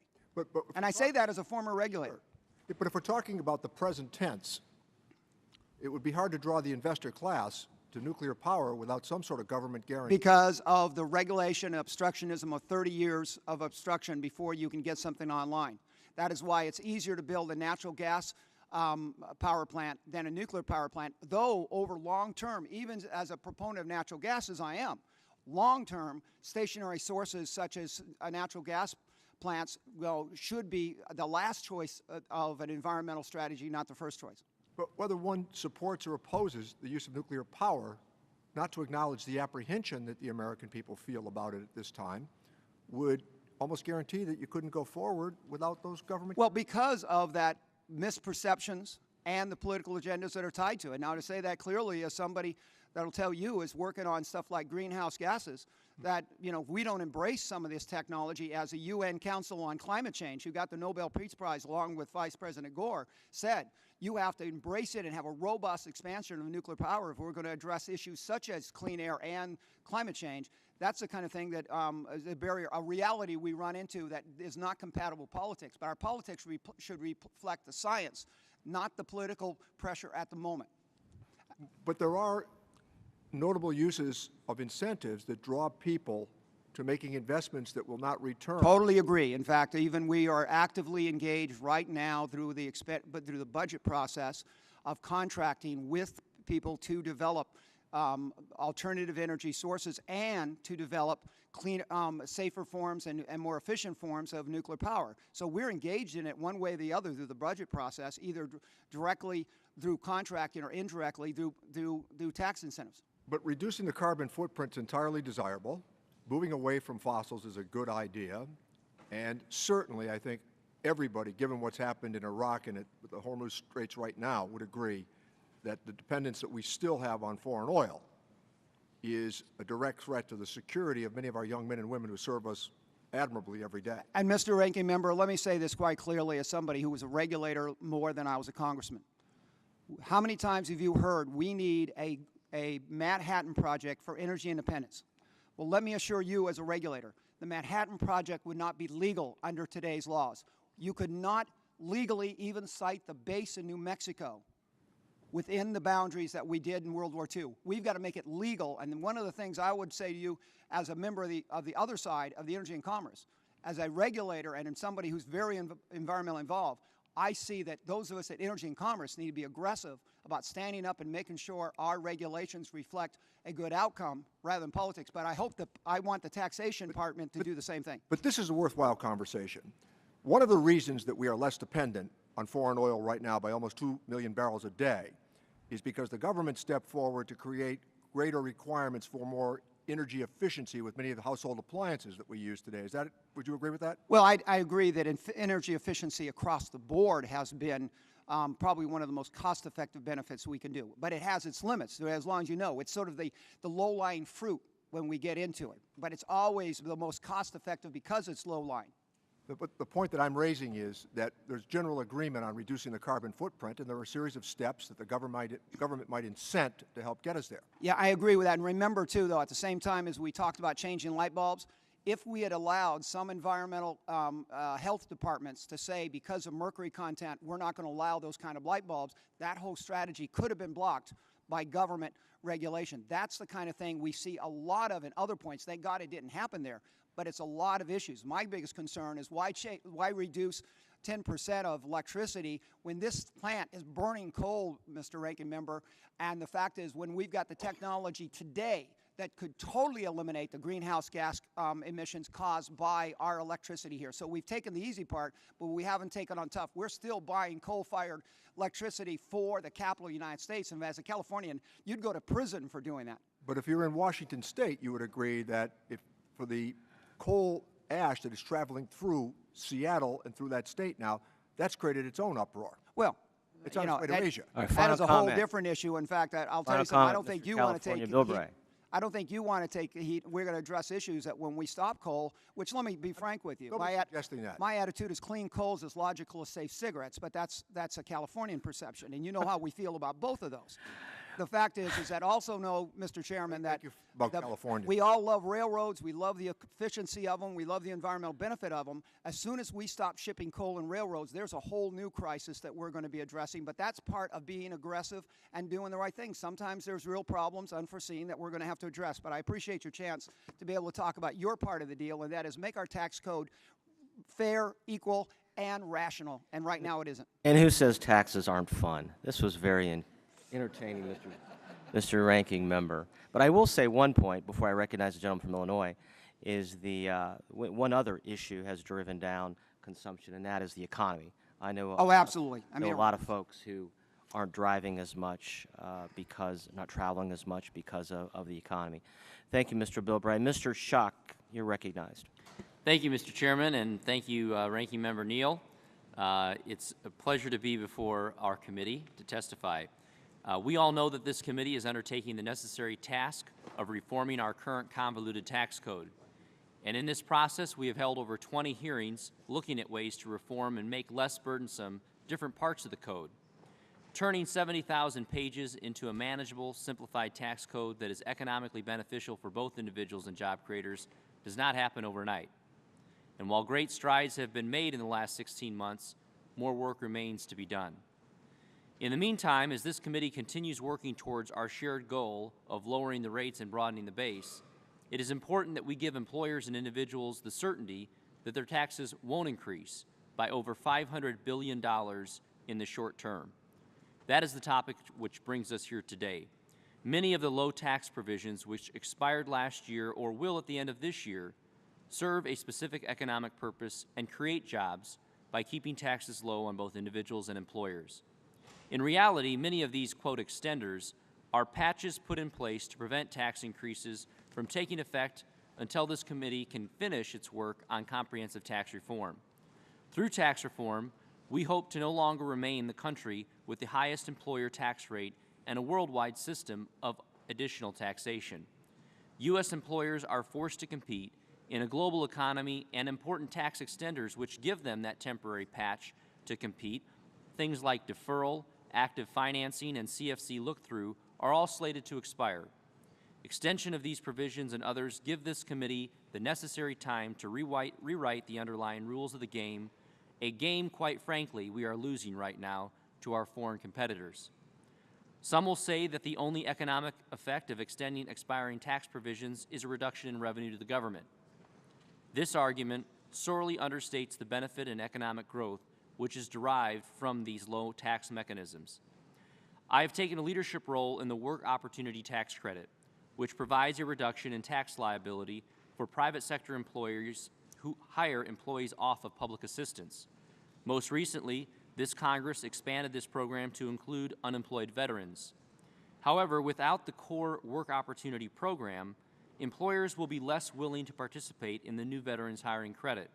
It's hard for employers to justify maintaining that costly infrastructure of a Work Opportunity Program, which will now be 1/10 the size of the core Work Opportunity Program unless it's extended. For an average tax credit of $1,000 through WOTC, it saves the federal government $5,000 in public assistance payments in just a year. Nearly equal amount in the state contributions to public assistance as well is saved. In my home state of Illinois, which has one of the worst budget shortfalls in the country, this extension is extremely important. Also of vital importance is the current biodiesel tax incentive, which has been on the books since 2004. Until we can reduce the farmers' tax burdens below the current levels, I favor extending this policy, which supports 39,000 jobs and returns more than $600 million per year in tax revenue to the federal, state, and local governments. As I have told our chairman, I will be the first in line to help reduce the 70,000 pages of our tax code to a slim volume which could fit in any of our pockets. The bulk of these pages will become unnecessary with a lower and fairer tax rate for individuals and employers, a code that helps taxpayers keep more of their hard-earned money and employers more of theirs to invest and expand, grow, and hire here in the U.S. But until we are at that point where we have truly a willing President and an engaged Senate, it is of vital importance that we prevent looming tax increases on business and individuals, and we do so now. Our President, not too long ago, said, and I quote, "You don't raise taxes in a recession, which is why we haven't and why instead we've cut taxes. You don't raise taxes in a recession," end quote.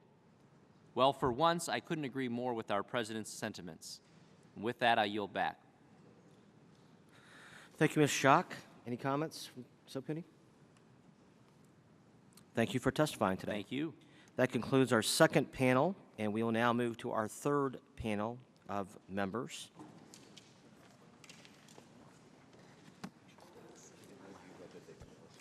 Okay.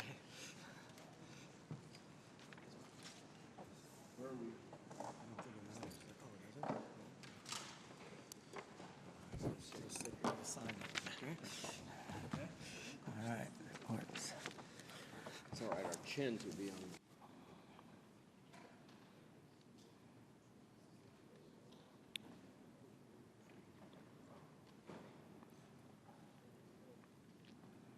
Our first panelist today hails from the great state of Tennessee. Ms. Black is recognized. Thank you, Mr. Chairman and members. I am here today to acknowledge the merits of extending some of the tax provisions this body has addressed in the past that benefit both individuals and businesses. Businesses of all size in Tennessee tell me how worried they are that one more tax increase or mandate from Washington might just sink them. And individuals are at risk of seeing their tax bills go up at the end of the year.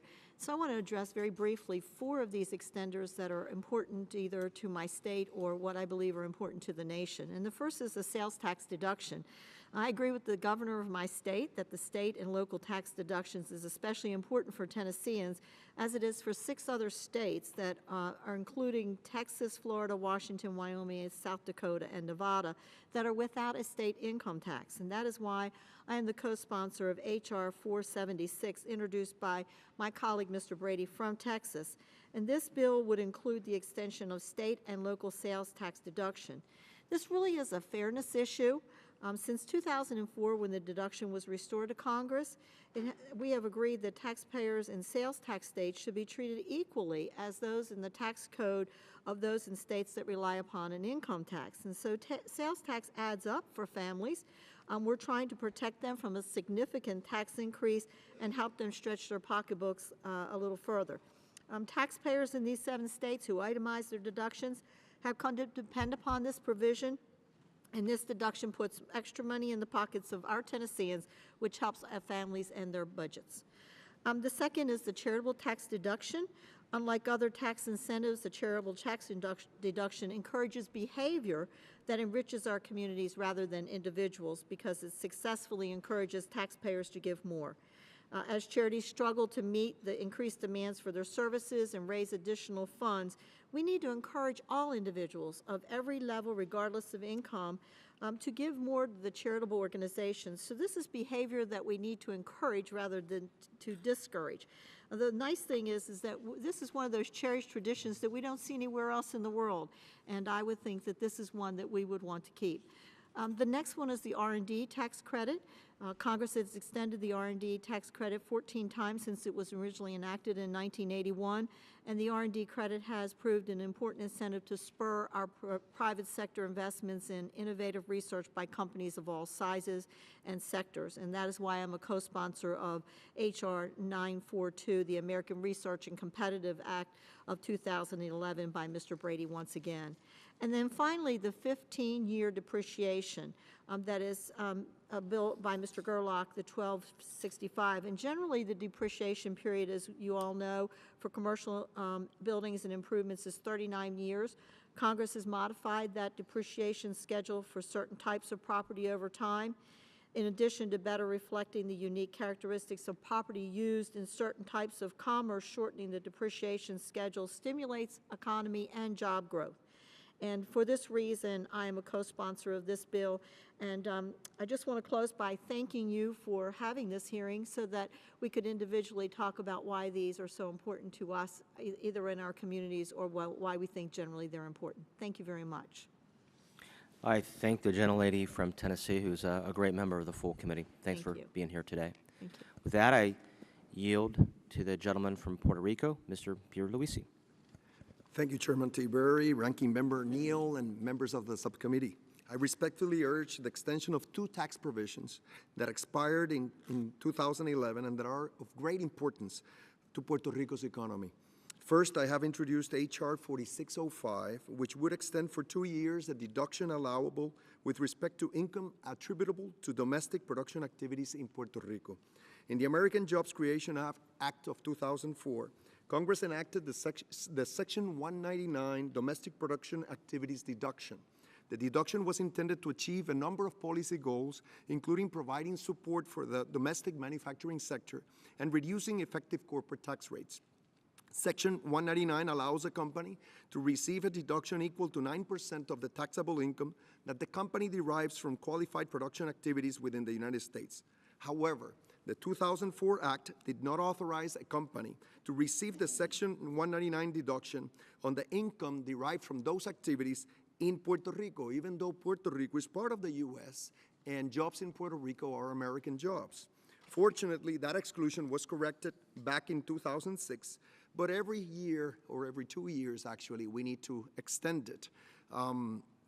I respectfully submit that there is ample justification to extend this provision for an additional period of years, or better yet, to make it permanent. And, Mr. Chairman, I have also sponsored H.R. 4374, introduced by Congresswoman Christensen, which would extend for 2 years the modest increase in the limit on the cover-over of excise taxes to Puerto Rico and the U.S. Virgin Islands, rum excise taxes. The cover-over program dates back to 1917 in the case of Puerto Rico and to 1954 in the case of the USVI. The territories are treated unequally under many federal programs, and the cover-over program helps to compensate for this fact. The purpose of the program is to provide budgetary support to the territorial governments, and historically, funding has been used primarily for economic development, health care, infrastructure, education, and land conservation. I do believe the cover-over program could be refined in certain respects to ensure that it is providing the greatest possible benefit to the U.S. citizens living in the two territories, where median household income is roughly half of what it is in our poorest state. And I have introduced legislation for that purpose. Nevertheless, the importance of the cover-over program for my constituents and Congresswoman Christensen's constituents, who are shortchanged in so many respects, cannot be overstated. Mr. Chairman, these two extenders have enjoyed bipartisan support and have had a positive impact on our national economy, of which Puerto Rico and the USVI are integral parts. I hope the subcommittee will take action to prevent the economic harm that would result if these two provisions are not renewed. I yield back. Thank you for your testimony. That yield to the gentleman from New Hampshire. Mr. Bass is recognized. I thank distinguished Chairman T. Berry and Ranking Member Neal for your time and your attention. I think this is a great series of hearings that you're having today. I want to preface by saying that I applaud this committee's work in trying to come up with a comprehensive plan for tax reform and simplification for this country. On top of that, we all know the fiscal cliff that we're facing at the end of the year and the impact that that may have on the country's economy. And I know that there are a lot of very significant priorities that the committee needs to address, the most important of which I believe is comprehensive tax reform and avoiding what we face at the end of the year. And to that end, I was one of 4 Republican co-sponsors, along with 4 Democrats, of I think the first bipartisan budget bill that has been before this Congress in my political career, and perhaps since the Budget Empowerment and Control Act was passed in 1974, so-called implementation of the Simpson-Bowles bipartisan tax reform. I hope that this I hope that this committee, along with the Appropriations Committee and the other committees of jurisdiction, will attend to this priority, that we need to work together to resolve the big issues that face this country over the next year. However, within that context, I think it's important to consider, or in lieu of comprehensive tax reform, the importance of maintaining the production tax credit for renewable energy, which has been around now since 1992. It lapsed, as was mentioned by a previous member testifying, 7 times. The last time it lapsed, which was in 2002, 2004, renewable energy, most notably wind energy, fell by wind production installations by 72% very quickly, and this was devastating to the industry. Now, my home state of New Hampshire has a renewable portfolio standard of 25% by the year 2025, and part of that involves the installation of some pretty significant wind capacity in the state, most notably one project which is under construction right now in Groton, New Hampshire. It will produce over $81 million in new economy to the state. It helps us reach that goal of 25% renewable by the year 2025. It's important not only for New Hampshire's economy and for our own legislative or policy objectives, but it's also important for this country to continue to balance the need to develop traditional energy resources with alternative energy resources. And as a member of the Energy and Commerce Committee, I will be working to that end on the policy side. I hope this committee will continue to support the renewal of the renewable energy production tax credit, because I really believe that's important for our nation's energy future. I thank the chairman for his time. I hope you'll consider this priority. I thank the gentleman for his leadership on the issue. Gentleman from California, Mr. Campbell, is recognized. Thank you, Mr. Chairman, Ranking Member Neal, and members of the committee. I think I'm the only member of Congress who actually has an advanced college degree in taxation, so I could comment on a bazillion things that are before this committee, but I'm going to limit myself to just one minor provision today, which is the mutual fund flow-through exemption provision, something which Mr. Neal may have a specific interest as well. Prior to 2004, we had a 30% withholding provision when foreign investors invest in mutual funds.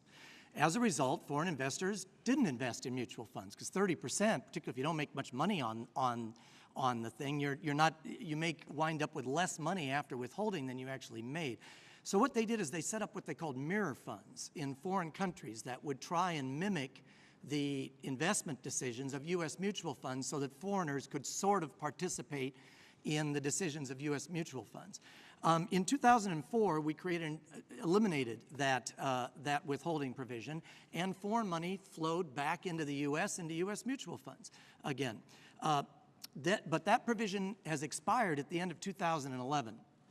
So the foreign money is running back offshore again into other places. And what's interesting and unfair about this withholding provision is that under current law, because this is what it is now, if a foreign investor invests in something directly, like let's say an interest rate swap or something, they don't have to have withholding, even though it's a U.S. interest rate swap, maybe by the same company that offers a mutual fund.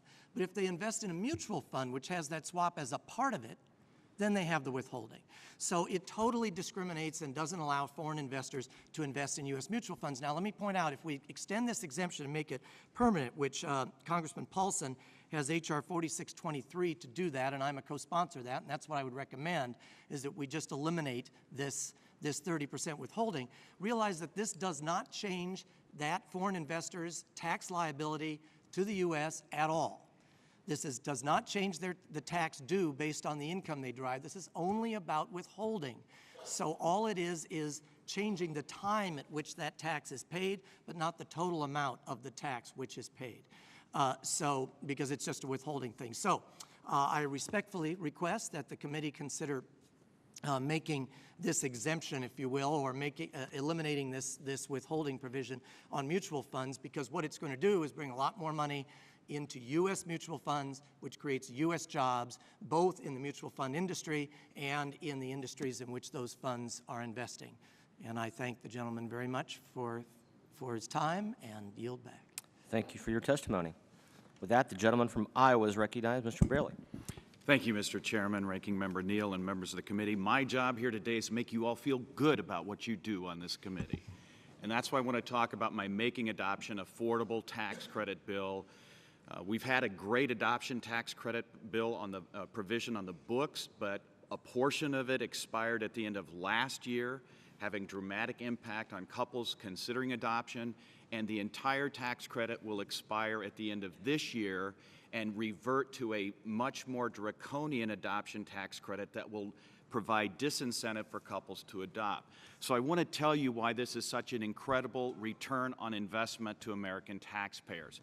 First of all, you get families like the Craigs, Kayla and Johnny Craig, who adopted a beautiful child from Africa, Joseph, and brought him back to give him a loving, caring home. They were able to take advantage before the end of the year of this $13,000 fully refundable tax credit. This was a bipartisan effort that came about under both President Bush and President Obama. We've seen the number of adoptions nearly double in this country since that tax credit was strengthened. If we don't act, it will revert to a $6,000 level. It will only apply to special needs adoptions, and the eligibility criteria income-wise will dramatically reduce even further those who are eligible for the credit. Now, why does this make sense for taxpayers? We currently spend about $47,000 a year in state and federal benefits to keep kids in foster care. $47,000. So this one-time $13,500 credit is an enormous return on investment, puts those kids into loving, caring homes, takes away the need to continue to provide state and federal support for them, and is a win-win situation. And that's why it's so essential that we act together on an issue that should bring Democrats and Republicans together to feel good about our tax policy. That's why I'm asking you to move forward and make that permanent and provide that benefit to young children who are looking for a loving home. I also want to echo the comments of my colleague from New Hampshire about the production tax credit.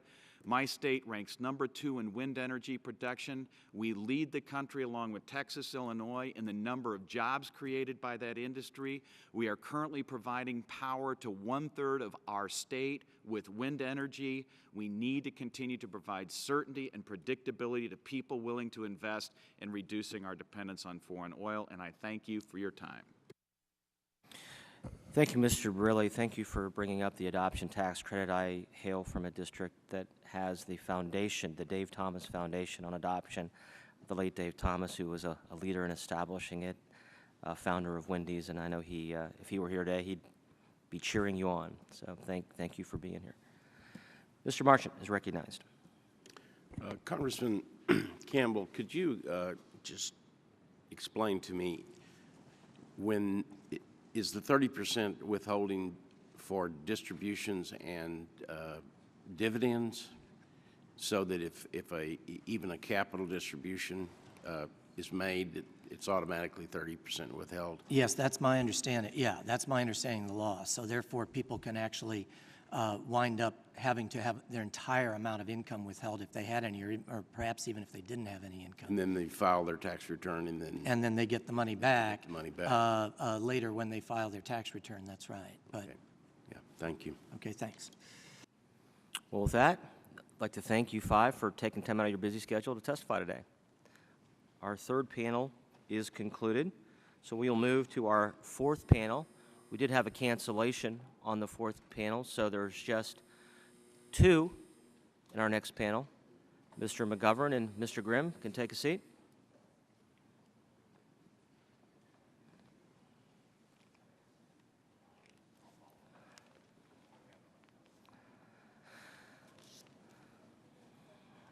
So I'm going to make an executive decision. Since we only have two on this panel, you guys have more time than just 3 minutes if you'd like. So there we go. The gentleman from Massachusetts is recognized. Mr. McGovern. Well, thank you. And even though you're generous in offering to give us more time than 3 minutes, I'm going to try to stick to 3 minutes. Okay. So, I'm happy to be here. Chairman Tiberi, Ranking Member Neal, members of the subcommittee, thank you for the opportunity to testify today in support of extending parity for the transit benefit. As you know, parity expired at the end of the 2011 calendar year. Currently, commuters who drive to work and park are eligible for up to $240 in pre-tax benefits per month from their employer, while commuters who take mass transit, such as commuter rails, subways, buses, or van pools, are only eligible for up to $125 a month. Commuters who drive and park were actually eligible for an increase in their monthly parking benefit at the start of 2012 because of an automatic cost of living adjustment. At a time of high gas prices and when many families are still struggling financially from the recession, it makes no sense to penalize commuters who utilize mass transit. This Congress, I reintroduced H.R. 2412, the Commuter Benefits Equity Act, to make permanent transit benefit parity. This bill has 74 bipartisan co-sponsors. I want to recognize my colleague Congressman Grimm and Congressman Blumenauer for their efforts to extend the transit benefit. In December of 2011, we organized a bipartisan letter to House leaders to extend the transit benefit and the payroll tax cut package. It was signed by 50 members. Then again in February, we organized another bipartisan letter, this time signed by 72 members, urging that the transit benefit be extended in the continuing payroll discussions. In recognition of the extremely difficult fiscal times in which we find ourselves, our letter proposed establishing parity at the revenue-neutral maximum level of $200 per month for parking and transit benefits. The federal transit benefit is a perfect example of how targeted and effective federal policy can benefit both employees as a way to save money on their commute and employers as an attractive fringe benefit to offer their workers. Employees and employers receive a pre-tax benefit, resulting in sound fiscal savings for both. It simply makes sense to reestablish parity between parking and mass transit benefits. It's good for employers, good for employees, good for the environment, helps take cars off our congested roads, and I'm hopeful that you will restore parity in a tax extenders package, and I appreciate the time you've given me here. Thank you. Thank you, Mr. McGovern. The gentleman from New York is recognized. Mr. Grimm.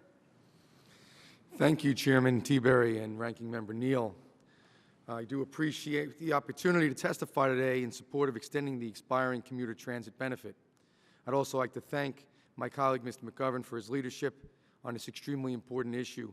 And as a member of Congress representing the citizens of Staten Island and Brooklyn, who have and face every day the longest commute times in the entire nation, seeing this vital program extended is of the utmost importance to me and all of my constituents. The transit benefit is a highly effective tool used by an estimated 2.7 million Americans, and that's helping reduce the cost of commuting. Transit Center, a New York City nonprofit, found that when transit benefits are introduced to a workforce, 20% of employees alter their commuting patterns. They use public transit or van pools. When considering that, a 3% reduction in single occupancy vehicles can lead to a 25% reduction in congestion, it is clear that the transit benefit is an effective means of reducing traffic. While there are additional energy and environmental benefits that can be drawn from this, I want to take this time to also recognize the role transit benefits have on employers. Simply put, the transit benefit makes sense for businesses of all shapes and sizes.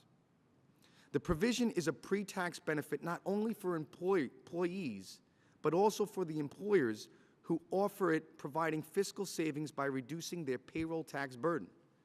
According to corporate service provider Edenred, last year, employers who offered the transit benefit saved an estimated $311 million in taxes.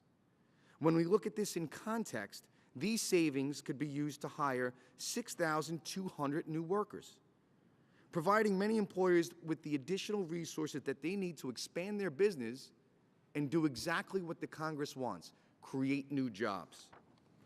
The transit benefit also provides small businesses and job creators with a financial incentive to help their employees increase their disposable incomes. This is a perfect example of how targeted and effective federal policy can provide employers with an opportunity to help their employees save money, obviously on their commute, while saving employers money that can be reinvested into their own businesses, again, to create new jobs. Congress should not continue to promote a tax policy that is favoring drivers over commuters and that penalizes businesses that are doing the right thing by offering their employees incentives to utilize a variety of transportation options. If we do not act quickly, millions of transit and van pool riders will continue to be taxed more than their fellow commuters who drive to work. This inequity will force many commuters out of trains, buses, and van pools and back into their cars, which will lead to an increase in congestion, fuel consumption, lost productivity, and wasted time that could be spent either at productive work or home with their families. The effort to extend this important benefit has received overwhelming bipartisan support here in the House, as evidenced by the 107 signatures garnered by the 2 letters that my colleague just mentioned. I encourage the committee to extend parity between the transit and parking benefits at a monthly level, providing relief from the high cost of commuting to American workers who choose public transportation and van pools. Again, I thank you for your time. I yield back. Thank you, Mr. Grimm. Thank you, Mr. McGovern. You both represent areas of our country where quite a bit of mass transit occurs.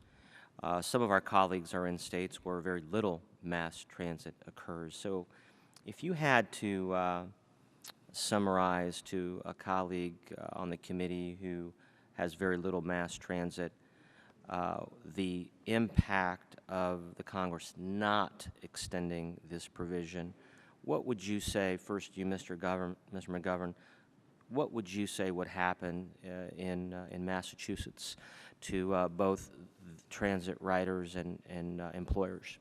Well, they've already seen a reduction in their benefit, and they have to decide then whether it's more economical for them to drive to work, or take mass transit. And if they make the decision to drive to work and there are more commuters on our highways, our roads, need more repair. The cost to the state and the federal government increases. I would argue there's an environmental impact of increased congestion on our roads. So, I mean, I think the nation as a whole benefits from this. And again, I don't see why we should provide more incentives for a person who drives their car alone to work versus that person who gets on a train or a bus and goes to work that way, which is better for the entire community. What would that incentive be for someone who doesn't have mass transit? Just kind of, if you we're right now, people who drive to work and park are eligible up to a $240 pre-tax benefit per month. We had tried to create parity in the stimulus bill, and then when that ran out, we saw those who actually took mass transit to work go from $240 down to $125 in terms of their benefit. That's a significant drop, and again, it's enough of a drop to make somebody wonder whether it's more economical to drive to work than take mass transit. So, and again, I argue, the more cars on the road, the more wear and tear, the more cost to maintain our highways, and again, at a time when we're trying to encourage more people to utilize mass transit, letting this benefit expire doesn't make any sense to me. Mr. Graham, can you give a New York City perspective? I certainly can, and I think that people that are not as familiar with my specific district within New York City would think that I would side with those that have massive mass transit. Staten Island, which is more than 70% of my district, is known for not having mass transit. It's one of the biggest problems we have is congestion in traffic because of the lack of mass transit. However, even in areas, rural areas that don't have mass transit, we want to encourage people to van pool and carpool. That's what this extension would do. It makes people be more efficient so that neighbors can get together, and those and colleagues that work in the same general area can come to their own agreements to share a car or a van pool. And the other thing is, I think it's very bad precedent for the Congress as a whole to pick winners and losers. The country is different. There are going to be areas like the heart of New York City, Manhattan and Brooklyn, that have a tremendous amount of rail and access to transportation, and parts of the city like Staten Island that doesn't. I think they should all be at parity and all should be equal. But when you look at it, I think that the incentives to put people in carpools and to be creative, even when there isn't mass transit, is obvious. And for that reason, I would strongly urge parity. Thank you. Mr. Neal. Thank you, Mr. Chairman. Mr. Grimm, following that logic that you've laid out here, you agree that it's okay to incent certain behaviors to encourage people to commute rather than to have just one person in terms of occupancy in the car using more fuel and standing in line for a longer period of time? Yes. And if that's, you agree with that? And if that's the case, we're arguing here that, or at least having the conversation, that it's generally a good idea to have less reliance upon fossil fuel. Is that an agreement? In general, yes. In general. So does the government not have then some compelling interest in encouraging the use of renewable energies? As long as it's sustainable and practical. Would you grant that solar and wind are worthwhile given Staten Island's geography? Wind, if you're discussing possibly wind turbines as opposed to windmills, then I would say yes. As the studies and the science gets better, I think those are going to be options for the future. But if you're asking me based on what it is right now, windmills, I would say probably not. Right. Because I think it would cost more money than what we have now. For it to be a real alternative, my humble opinion, an alternative means that it can provide the same service at an equal or less cost. If it's more and needs massive government subsidies, like, say, for example, biofuels, where we have to subsidize that industry $1 per gallon, that's not a real alternative. That's not an alternative. That's the government just paying for something because we don't have the alternative yet. So science has to catch up with it, but I think an all of the above approach is what we should be doing, as well as R&D. But as science catches up with it, would you agree that before science catches up with it, we might need to build a bridge through the tax code to encourage science catching up with it, as you've described it? To some extent, yes, but again, it has to be practical, reasonable, and sustainable, and within our means. Well, if you want major companies to embrace renewable energy, doesn't there have to be, in this transitioning period, doesn't there have to be some sort of incentive that's built into the code to encourage that sort of behavior? Well, I think this is a perfect example of a good incentive. You know, this is a perfect example. We want to have, right now, the way it is, we are giving an incentive for people to get in their cars, single occupancy in cars, as opposed to using public transportation. Right. That seems backwards to me. But the incentive here is clearly, as you argue it, it's to encourage the tax code to incent that behavior. Yes, or to at least make it equal at a minimum. Right? We're asking for parity. Not to pick winners and losers, but I'm asking for parity. But how do you pick winners and losers when it comes to wind and sun? Isn't it desirable to relieve pressure from imported oil? Again, I think that it's based on simply the economics and where the science is. If it's not efficient and the cost is not sustainable, then I don't consider that an alternative. If the president says all of the above, are you suggesting then that you could build a nuclear power facility today without government guarantees? When you say without government guarantees, first let me say that I do believe nuclear is one of the answers to our energy needs. Well, could they be constructed today without government guarantees? Could a plant be just constructed? I don't know enough about the subject, to be completely honest with you, to say what that would entail. I would say this, that I think nuclear now, for example, in my great state, in the great city of New York, we have about 25% thereabouts, don't quote me on the exact number, of our energy coming from Indian Point, which has been, providing clean, good, fairly cost-effective energy for New York City for a long time, and I'm a full supporter of that. The short answer here is that, Mr. Grimm, all I'm suggesting to you is I'm in agreement with you on the commuter tax. Great. Having said that, my point is that when you continue to its manifestation, the issue of what the government nurtures, I think we don't get to renewables without this bridge for a short period of time to encourage these alternative sources of energy. Well, I thank the two panelists, and just to add my 2 cents, Mr. Neal, I would argue that while the president talks a good game about all of the above, his administration coming from a state that has a lot of natural gas, oil, coal, that many small entrepreneurs would argue that the administration has been anything but all of the above. So we can have that debate another time, but I know you mentioned it a couple times with respect to the president's an issue sensitive to me.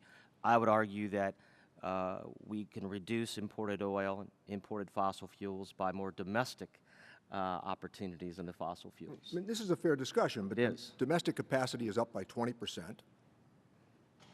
Next year, North Dakota is going to produce more oil in Prudhoe Bay. No thanks to the federal government. Well, but my point is that many of these incentives, one might argue, have been also brought about because of the code. And we did a pretty good energy bill here a few years ago using smart Ranking meters. member, if I may, but keeping in mind, regulations also they do play a major role in this.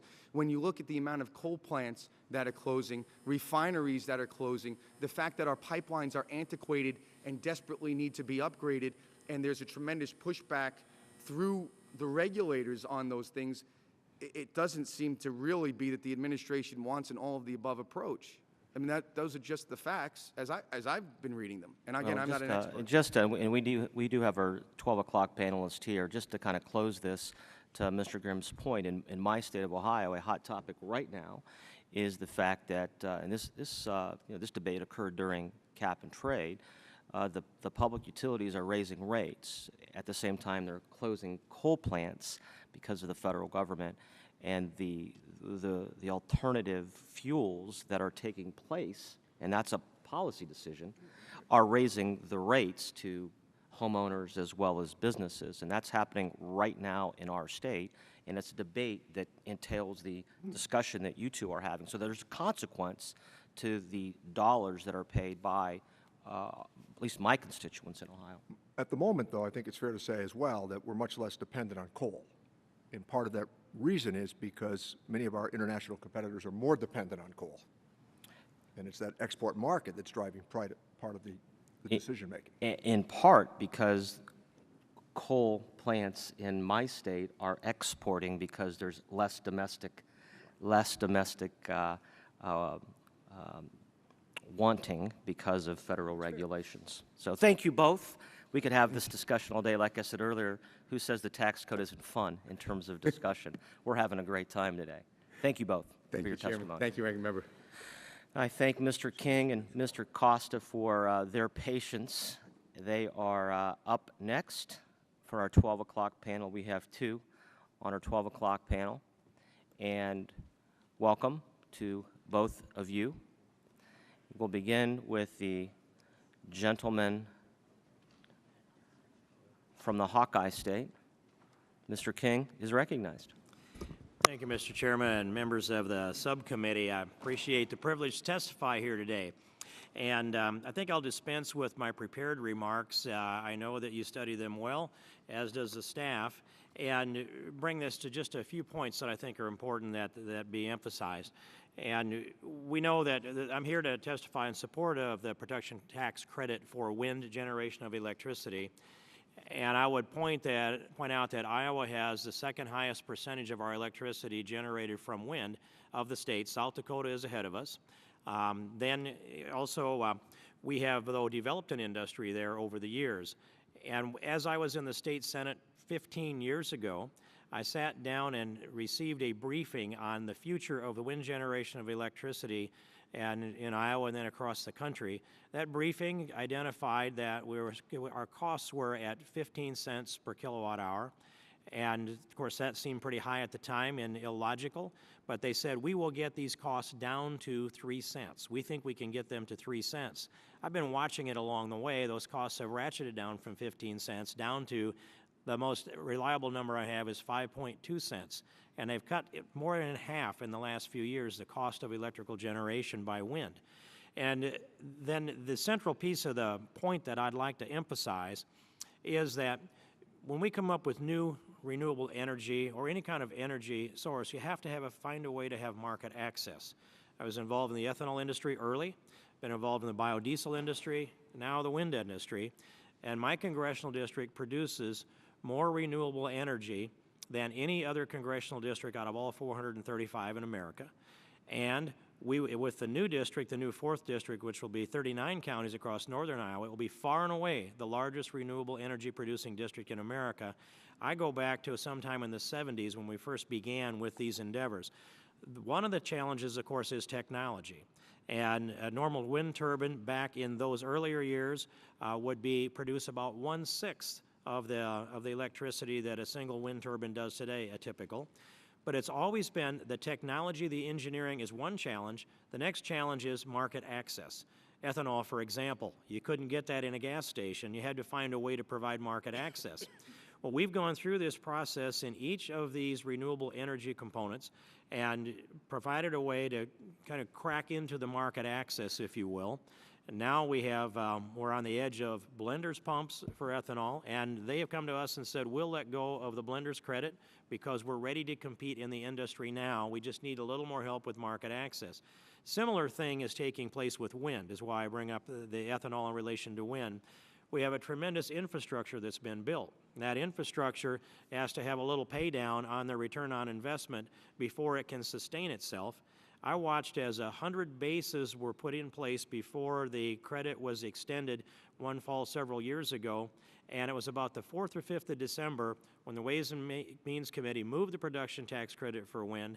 From that date in December until the 31st, 100 towers were stood up, 100 turbines were put up, and they were online, and it was the only company in the country that took advantage of the credit that year. But we need to have some support to extend this so that we can phase this support down. And I'd go to the industry and ask them how soon. I don't want to go on record as saying how soon, but I'd very much like to see an extension here. And if that extension becomes a condition that they come back they come back with a proposal on how long it would take to phase that down, I think that's an appropriate and responsible thing for us to do. And I see I've run out of time. I appreciate your attention. Now yield back. I thank the gentleman from Iowa. Mr. Neal would like to make a point. Thank you, Mr. King, for your testimony. That's the point that I've been making all morning, that you need it until you phase it down. That's precisely the point that I've been trying to make. And you made the argument that but for that production credit, those turbines wouldn't have been up and running. Is that correct? Well, you can use this Democrat's endorsement back there, and I'm sure it'll be very helpful to you. Wow. Well, we have a good bipartisan bill out before us with a lot of Democrat endorsement. I'd like to see some more Republicans of that mindset. Let the record show that Congressman Steve King and Congressman Richard Neal agree. With that, we'll turn to the gentleman from California. Mr. Costa, you are recognized for... Thank you very much, Chairman Tiberi and Ranking Member Neal, for hosting this subcommittee effort. You have a difficult task with you today. We have a number of expiring tax measures before the House Ways and Means Committee as well as the Congress, and they all have varying degrees of merit, and obviously as we look at comprehensive tax reform, which I suspect we won't get to until next year, is my view. All of these interim tax measures obviously have to be addressed in some fashion, and I'd like to talk about a few of them in my testimony this morning, or this afternoon, I should say. Obviously, there are a number of benefits to companies and small businesses around the country, and in my district, a number of these tax measures provide incentives for biodiesel and renewable diesel, some of the renewable portfolio that my colleague was just speaking of, empowerment zone tax incentives, extensions of renewable electricity and production, percentage for the depletion for oil and gas and marginal wells. In Kern County, we have a lot of oil production, and others. But I'd like to focus today on one tax extension which has been helpful to our constituents in the San Joaquin Valley, and that's the new market tax credits. I'm pleased to have joined with over 60 of my colleagues on a bipartisan basis to co-sponsor H.R. 2655, the New Market Tax Credit Act of 2011. H.R. 2655 extends those credits for 5 years. I'd urge the committee to consider this measure and adopt it as a part of whatever overall package you produce. At the national level, between the start of the program in 2003 and 2010, going back to the Bush administration, the new market tax credits investments totaled $20.9 billion. During the project cost for the finance projects during that time, it was $45 billion around the country. I think that's a pretty good leverage in terms of investments that were made of significant capital from other sources. This financing was mostly located in high-distress communities throughout the country. Around 60% were located in communities where the unemployment rates were at least 1.5 times the national average. In my congressional district, the new market tax credit investments totaled $60 million in total project costs. It came to a value of over $114 million, over a 2-to-1 or almost a 2-to-1 ratio. This is significant investments in areas where capital investment is badly needed. So the leverage, I think, across the country and including my district is good. Recognizing the value of these new market tax credits in the San Joaquin Valley that I represent, I introduced H.R. 2740 last year, a bill that would help spur economic development in low-income communities. I'm aware of 2 situations that I want to bring to the attention of the subcommittee, and I'll close, that are adjacent to universities, both at Fresno State and the University of California in Merced, where no one has lived in certain census tracts at the time of the last sentence. But now, with the new census that has taken place, people live adjacent to these universities. So there was no information on income available from the last census that was taken in 2001. Now there is. There is a important student population that have taken residence adjacent to the universities. They're poised to continue development in that area to provide services to these students and to the university community. H.R. 2740 allows the new market tax credits to apply to where census tract information is not available or where a tract adjacent to two or more low-income communities did not exist. So I'd urge the consideration of this measure as a part of the larger effort that the subcommittee will undertake. It would benefit, in this case, these two university communities that are important to the education of our future, both at UC Merced as well as Fresno State. And I'd be prepared to answer any questions that the subcommittee might have at this time. Thank you, Mr. Costa, and thank you for your information on the new markets tax credit, which has been pretty impactful in my district as well. And Mr. Neal has been a leader in the Congress on that issue. Do we have any comments for our panelists? All right. You guys did well. Thank you both so much. Appreciate it. Iowa and California. There you go. King and Costa. Sounds like a ticket. Thank you very much. Well, we are, unfortunately, we've had a couple cancellations, so we have a little bit of time here. And so I'm going to just recess, and we'll reconvene at the call of the chair for our next panel. So everyone can grab a cup of coffee or some lunch if they like, and we'll just recess for a little bit. What time are we starting?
Since we have most of the 1240 panel here and one crasher, maybe two crashers, we're going to go ahead and get started, starting on my far left. No pun intended, Mr. McDermott. When your clerk brought me up here, I opined that I was being put on the left. A distinguished member of our Ways and Means Committee shall go first, Mr. McDermott from the great state of Washington. Thank you, Mr. Chairman. I want to thank the chairman and the ranking member, who I'm sure will be here in a moment, for holding today's hearing. Certainly, it's a critical component of our tax code.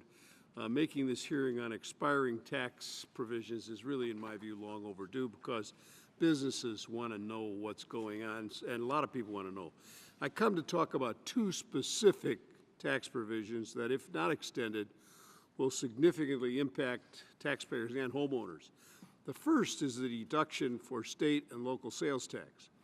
This provision brings tax equity to taxpayers living in states with no income tax. And there are a number of them. My state of Washington is one of 6 states that do not have an income tax, and this has been in and out of the law several times during my time in the Congress. It's time for it to be permanent, but here we are again. Currently, taxpayers may deduct this state from their state income taxes, but if you don't live in a state with any income tax, you lose a whole deduction.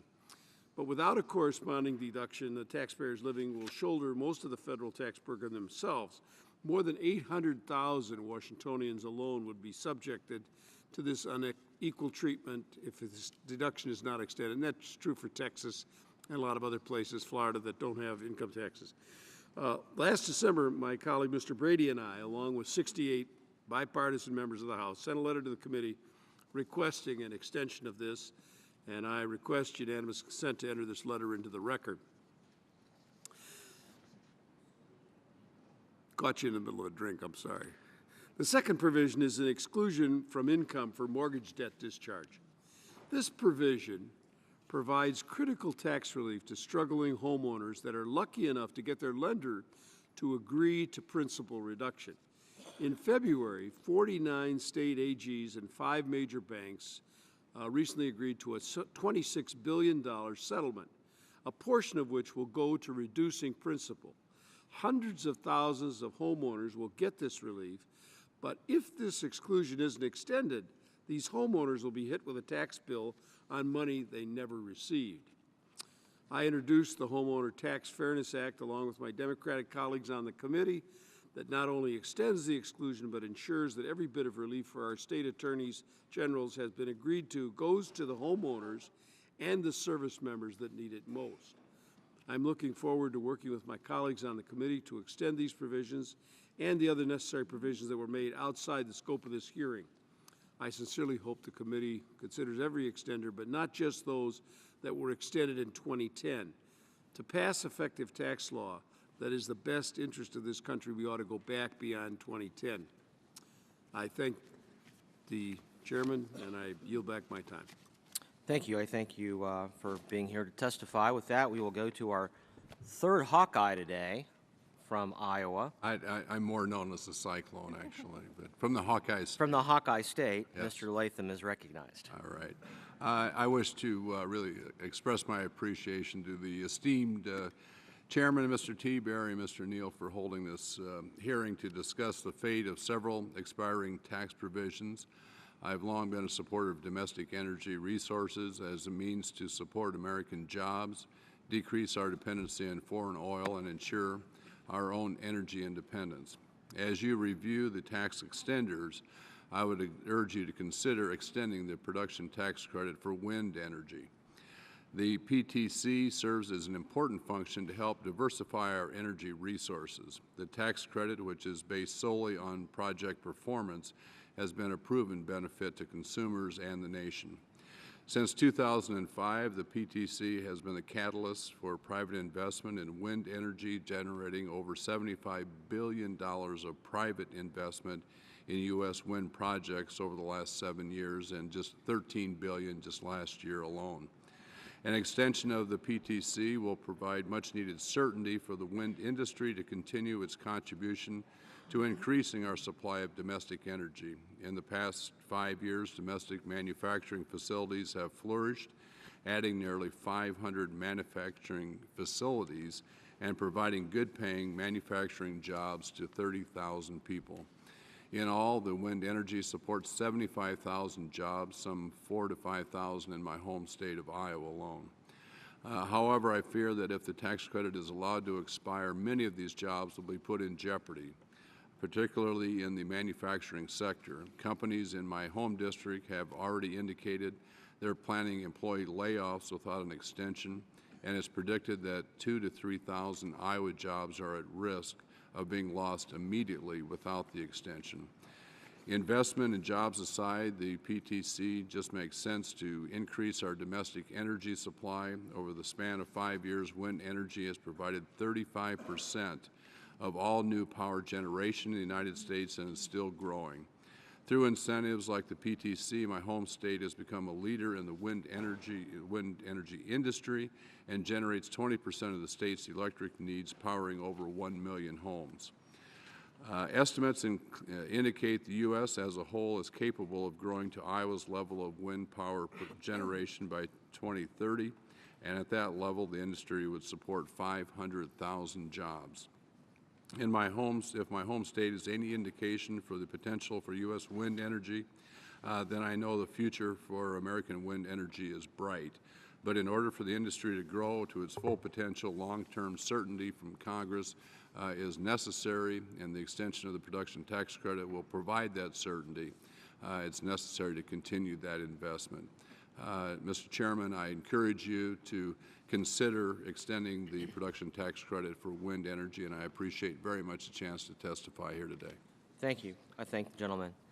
The gentlelady from Puerto Rico is recognized, or excuse me, from the U.S. Virgin Islands is close recognized. U.S. Virgin Islands. Thank you, Mr. Chairman and Ranking Member Neal, for the opportunity to present testimony in support of H.R. 4374 legislation that I introduced with Resident Commissioner of Puerto Rico, Pedro Perlusi, to extend the rum tax cover-over provision for the next 2 years. I'd like to explain what the rum tax cover-over is and what it's not. It's not a tax credit, nor is it a tax benefit for businesses or individuals. The cover-over does not increase taxes, nor does it decrease taxes. The tax policy behind the cover-over is not temporary, nor is it new. Rather, the cover-over is part of the fundamental tax relationship between the United States and its territories that goes back over 100 years before there was even an income tax.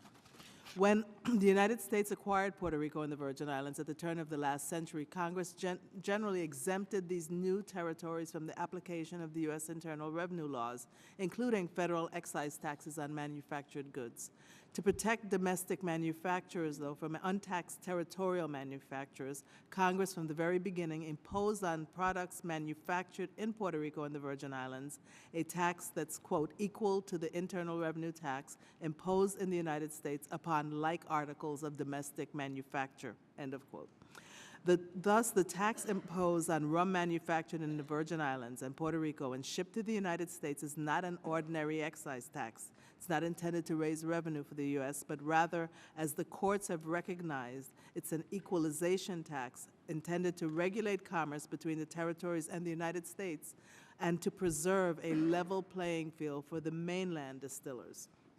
Accordingly, the Organic Act that governs the relationship between the United States and the Virgin Islands and Puerto Rico provided that all of such equalization taxes be returned or covered over to the treasuries of the respective territories. These fundamental principles have been enforced since 1900. In 1984, Congress increased the excise tax of rum from $10.50 per proof gallon to $12.50 per proof gallon, but also provided for the first time in the history of the territorial relationship that these proceeds of the increase of the rum equalization tax would be retained by the United States. Congress later increased the rum tax to $13.50 per proof gallon, but it was not until more than a decade later that Congress restored the cover-over policy that existed for the greater part of the past century. In 1999, Congress increased the cap on rum taxes covered back to the territories to $13.25, but for budget reasons only did it for a 2-year period. The so-called rum tax extender has been regularly and seamlessly extended ever since. Today, the Virgin Islands government issues bonds backed by these rum taxes to finance the construction of schools, hospitals, and other essential public works in the territory, and any funds that are not encumbered are used to support the general expenses of the government and to modernize the rum industry. But in addition to maintaining the federal-territorial tax relationship, this cover-over legislation is critical to the government's efforts to resolve our fiscal crisis. Extension of the rum cover-over rate will also help to mitigate significant revenue losses associated with the closure of the Hovenza oil refinery on St. Croix, which is the largest private sector employer in the territory and one of the largest refineries in the world. So accordingly, I strongly urge the support of the subcommittee for the timely extension of the rum tax cover-over rate, and I thank you again for the opportunity to testify. Thank you for testifying today. Our colleague from Puerto Rico was here earlier testifying. The gentleman from California is recognized.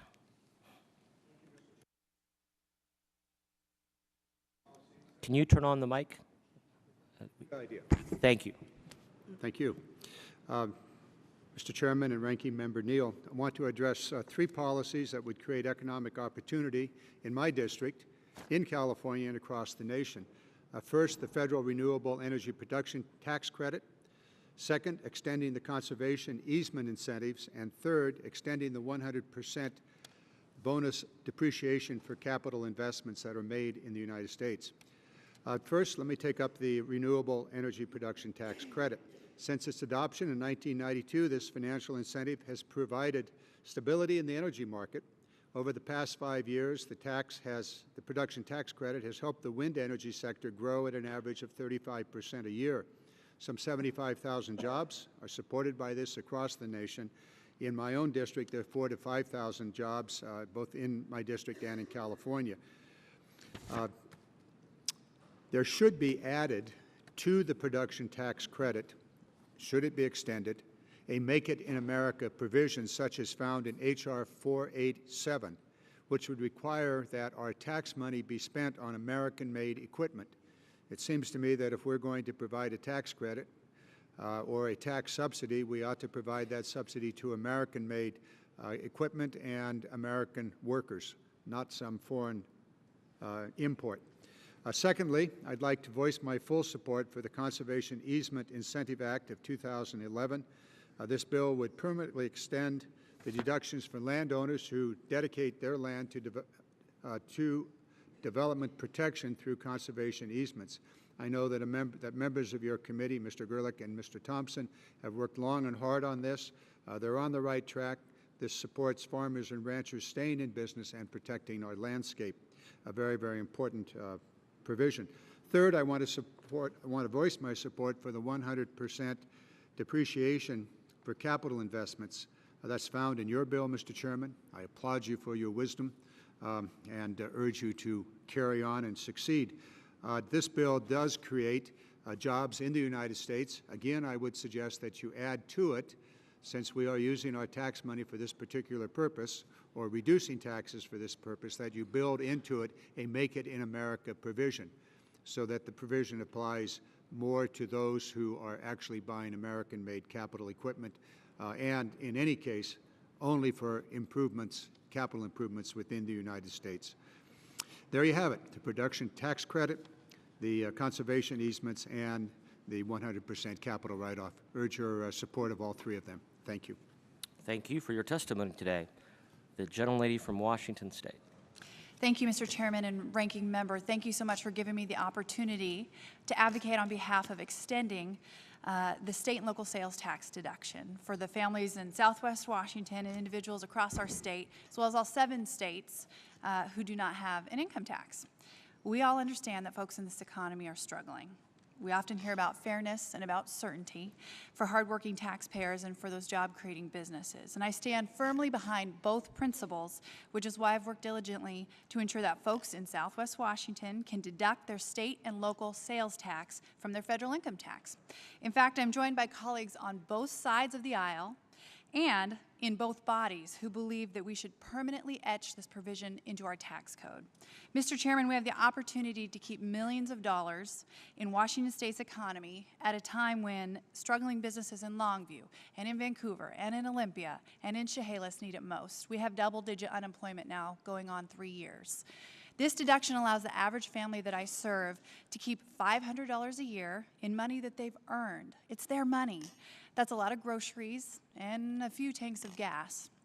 It gives the family savings account a much needed cushion. It's small, but it's needed as folks struggle to find employment and to make their mortgage payments. Unfortunately, the folks in Southwest Washington and in these other states have become accustomed to an 11th hour extension for this common sense deduction, and I'm hopeful that we can prevent that this go around. It should be simple. Let's extend the state and local sales tax deduction for folks in Southwest Washington who've already dutifully paid their taxes, and let's work to make this a permanent solution. I'll continue to be a champion for this cause until we reach that goal. Thank you both for your time. Thank you.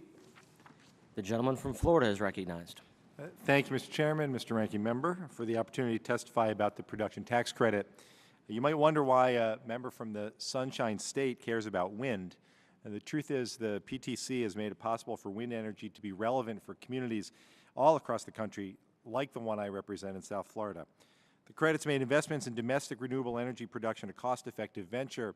It should serve as a working example of how the federal government can be an ally to the private sector, promoting growth and creating jobs.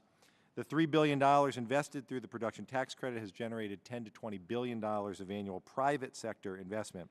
With more competition, wind only gets better. Since enactment of the PTC, wind energy has become 30% more efficient and 30% cheaper. Extending the production tax credit will continue this incredible progress and is vital to the industry's continued success. Even as we discuss these issues, the plans for an inland wind project in my home of Palm Beach County, Florida, are moving forward. This development would have been laughable a decade ago. The technology just wasn't there. But once the turbines in Palm Beach County start turning, Floridians will benefit from what the breeze brings in. Affordable wind energy means lower utility bills and more money in families' pockets. I'm also pleased to say the largest developer of wind energy in the country and the second largest in the world, NextEra, calls Florida home. Wind supports over 2,000 Florida jobs and counting. It's even propelling our manufacturing sector forward, with 15 Florida companies building component parts for wind.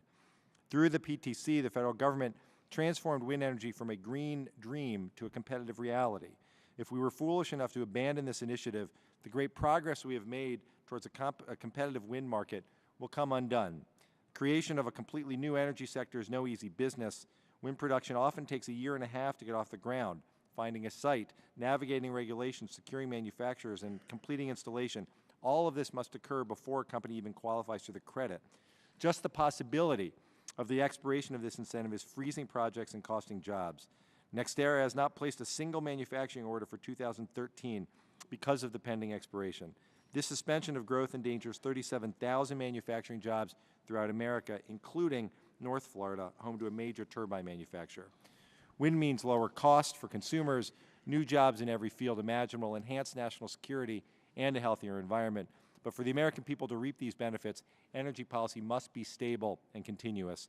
Clean domestic energy and low rates can go hand in hand. Florida Power and Light, the utility providing electricity for most of my constituents, has one of the cleanest emissions profiles in the country, with rates below the national average. The question before this committee is whether you're willing to make the proper investments now to reap the rewards of cleaner, cheaper American energy today and for decades to come. And I respectfully urge the committee to extend the production tax credit as soon as possible, and I yield back the balance of my time. Thank you. Thank you all for being here today to testify.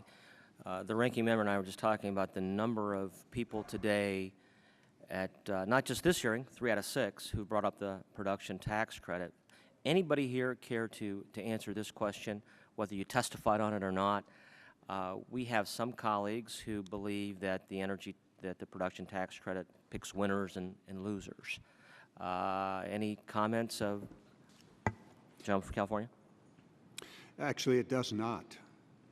The production tax credit does pick among the, in this case, the wind turbine industry, no winner or loser. Anyone that is capable of putting up a turbine and producing energy. The key here is actually producing energy. It's on the production that they get the credit. So it doesn't. Now, it may pick winners and losers between solar, wind, nuclear, and the rest. But the all of the above strategy would require the production tax credit to be in place for the wind industry.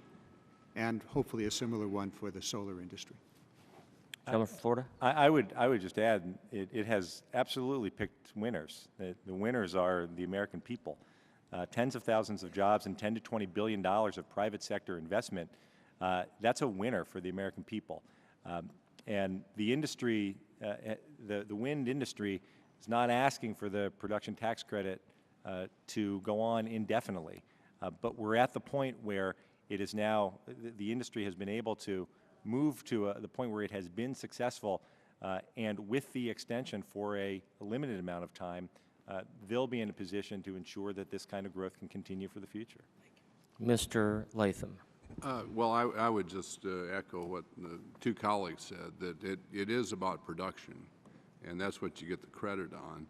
And it's not just the wind energy, it's also, like the gentleman from Washington here mentioned to me, all the landowners and people who get income from this very efficient today source of energy. And it's clean, renewable. It is something that's got to continue. And the industry is looking for certainty. And if there is a phase out of the credit over time where they can plan, then in fact it will work. But right now this cutoff is just devastating to the industry.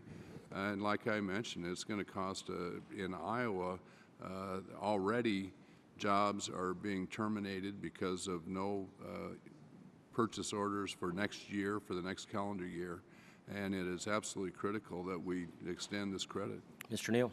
That's the point that's precisely the point, Mr. Latham, that we've been making this today during these hearings. And for us, what's fascinating is that left, right, and center, the members who have testified today, have put ideology aside and emphasized the success that the production tax credit has had. And I think that's what's notable about the hearing.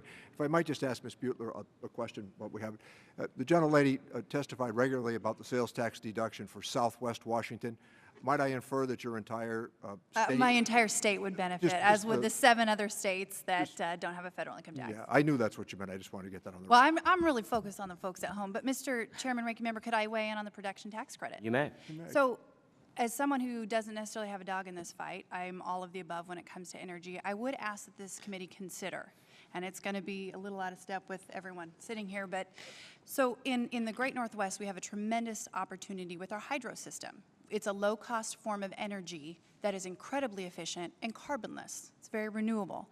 We have companies that have located in Southwest Washington from other nations, manufacturing jobs, high-paying jobs, because of our access to affordable energy. As we are moving forward, one of the challenges that we've had is, I'm not anti-wind, I support wind, but because they get this credit for producing, they are forcing the issue with our local, with the Bonneville Power Administration to require that ratepayers use their energy because they only get the credit if they produce, which requires us to spill more water over dams and endanger salmon that ratepayers in our region are spending billions of dollars to protect. So I guess I say all that to say it is not a perfect system, and there are unintended consequences that drive up the costs for businesses, and I mentioned the double-digit unemployment for those seeking work in my area. So as we move forward, let's move with caution and make sure that Congress does not pick winners and losers. Thank you. You know, you talk about fish, and I think of Mr. Nunes when I think of this committee and fish. Thank you all for spending time with us today. We've got, I think, most of the panelists from our last but not least panel. So I would ask Mr. Pompeo, Mr. Blumenauer, Mr. Reed, Mr. Boren, and Mr. Reichert. Yeah, time flies when we're having fun, right?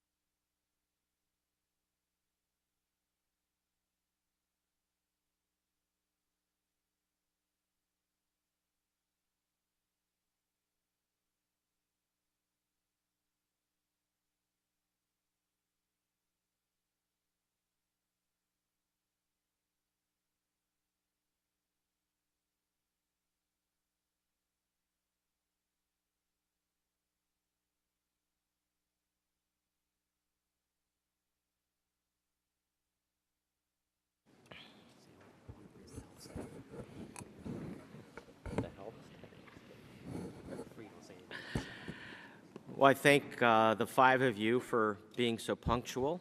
We're running a little bit behind, but we've got plenty of time since you're the last panel.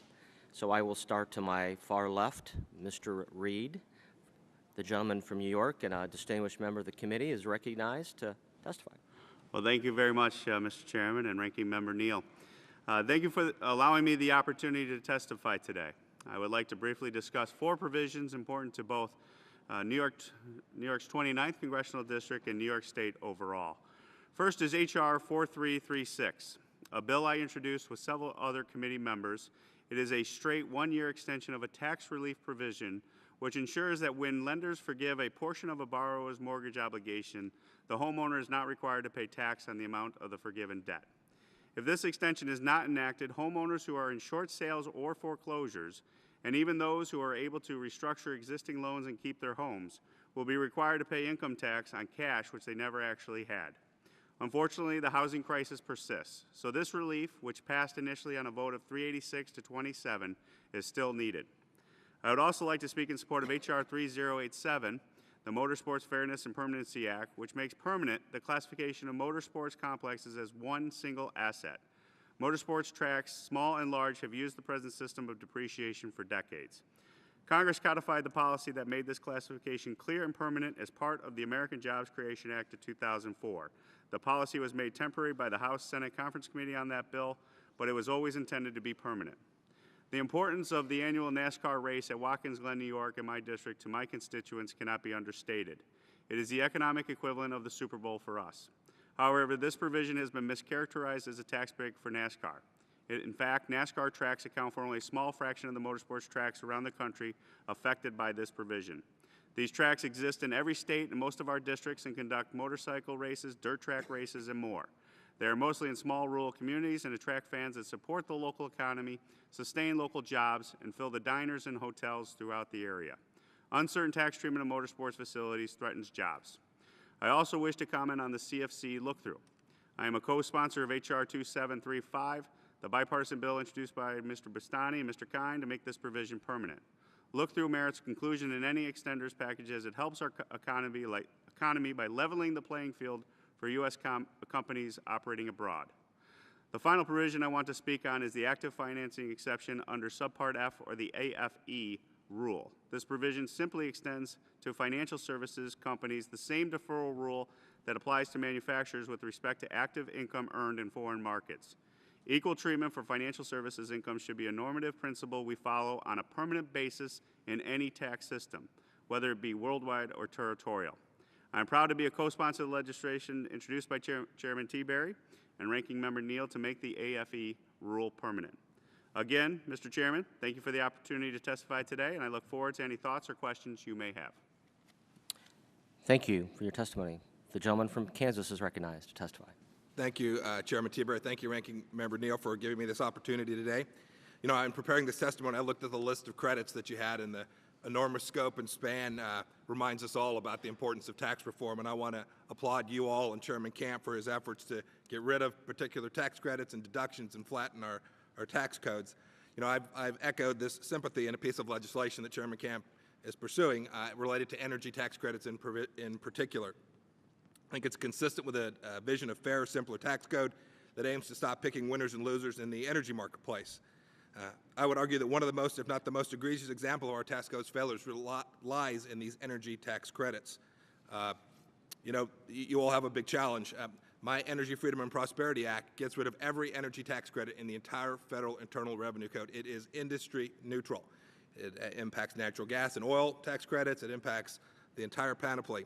The savings are small, but any savings that are generated as a result of that to the federal treasury go to lowering tax rates. The perfect model, both for good energy policy and tax reform. And I think it's common sense. It's being actively supported by small government conservative organizations like Americans for Tax Reform, the National Taxpayers Union, Heritage Action, the Club for Growth, Freedom Actions, Americans for Prosperity, and many others. They understand that trying to solve energy problems through our tax code is the wrong approach. We saw that not in the tax code, but we saw it with Solyndra in the committee that I sit on. We saw when you try and pick a particular winner, the negative outcomes that can happen for taxpayers. I've heard comments today on the wind production tax credit in particular. It's of great interest. I know it expires at the end of this year. I don't predict the doom and gloom for the wind energy that these folks speak of. I actually have more faith in the wind folks. I'm incredibly pro-wind. I think it will work. We saw what happened when the ethanol tax credit expired at the end of last year. We still have very successful ethanol projects moving forward all across the country, in spite of the fact that the industry said, without the VTAC, we will vanish. I think the same good things will happen because the wind energy folks are so innovative and creative and talented. I know it's the tradition in this committee and in Congress to treat the tax codes as a base of support for specific industries. No one knows wind like someone from Kansas' 4th Congressional District. We have both the manufacturing side and the production side of the wind energy industry present in my district. But when I think about job creation, I don't think about things like temporary stimulus programs. I think they fail. And I see these series of tax credits for the energy industry much as various stimulus programs are. They're temporary. They're constantly up for renewal. Industry will tell you, I just need one more year, and then 1 year later be back saying I need 2 or 4 or 6 additional years. Eventually, these companies have to take the training wheels off. These industries have to go compete and provide affordable energy for American citizens. I'm confident that they will, and if we stop trying to use our tax code to pick one against another, we'll get a lot further down that road, and we will be much closer to solving the nation's deficit problems that we face today. I thank you for the time this morning. I thank the gentleman for his testimony. The gentleman from Oregon is recognized. Thank you, Mr. Chairman. Ranking Member Neal, I appreciate this opportunity. You've been hearing from a variety of folks. I respect my colleague from Kansas. I think there's some significant differences. Ethanol, for example, had benefited from years and years and years of massive subsidy, which has also been lavished on other sources of energy production. What we're talking about here with wind and other renewables is allowing them to get the same foothold. There's a reason for the production tax credit and why it's been extended 7 times since 1992. I'll be submitting a letter from some of my Democratic colleagues, but I would note strong bipartisan support, and pleased to be a co-sponsor with my friend from Seattle, Mr. Reichert. We spend billions of dollars abroad every year to fuel our economy. And that is the tip of the iceberg in terms of billions more spent protecting the oil supply militarily.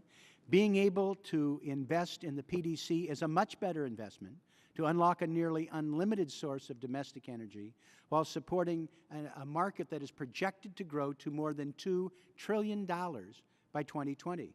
We're starting to get some market-based orientation. A number of states not only have utility-scale wind projects, they have utility frameworks like Kansas that require renewable energy to be purchased. I've never heard the wind energy people say, give me just 1 year. What they're looking for is certainty and a glide path to sustainability. Every conversation I've had with the industry for the years I've been in Congress talks about giving them a framework, giving them a path that's sustainable over time, and not giving them this Russian roulette. We're already seeing contraction in the industry because of uncertainty going forward. It's absolutely essential that we give some certainty for the investment to provide the ability to come to scale and reduce costs. We've seen significant progress in this area, and I think with your help, a little certainty, we can do more in the future. It levels the playing field for other sources of energy that have received far more in the past, and most of which continue to get it now, even past when they need it. And it gives the private sector the confidence it needs to continue investing in renewables. Now, I am looking forward to working with this subcommittee, with our committee, on the hard task of reform of the tax system. It isn't going to be easy, but it's not about picking winners and losers. It is about being able to discern where it makes sense and where it doesn't. And the production tax credit, I think, is one area that makes sense. It will for the foreseeable future, but it doesn't need to be permanent, and in fact shouldn't be, but it shouldn't be pushed off the cliff this year. Thank you. I appreciate the chance to testify and would welcome comments or questions later. I thank the gentleman from our committee as well, who just got appointed to the Transportation Conference Committee. Congratulations. Thank you. The gentleman from Oklahoma is recognized. Thank you, Mr. Chairman. Thank you, Ranking Member Neal, for giving me this opportunity to speak with you all about the extension of two tax measures, credits for the renewable energy production and for businesses on former Indian lands. H.R. 1039 is a bill to permanently extend the Indian employment tax credit and the depreciation rule for property on former Indian lands. Because of Oklahoma's Native American heritage, 2/3 of the state and my entire district qualifies for a tax incentive for businesses located on former Indian lands. With tribal unemployment rates soaring to 80% in some regions, this tax credit is especially important because it encourages businesses to employ Native Americans. It also encourages businesses to increase wages, helping to fight the Native American poverty rate, which is at about 26%. It's over double that of non-natives. This tax credit is absolutely vital to the continued growth and development of tribal communities.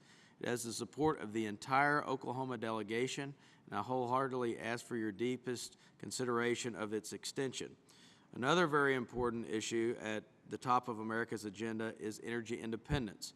As an outspoken critic of our nation's dependence on foreign oil, I ask for an extension of the Renewable Energy Production Tax Credit.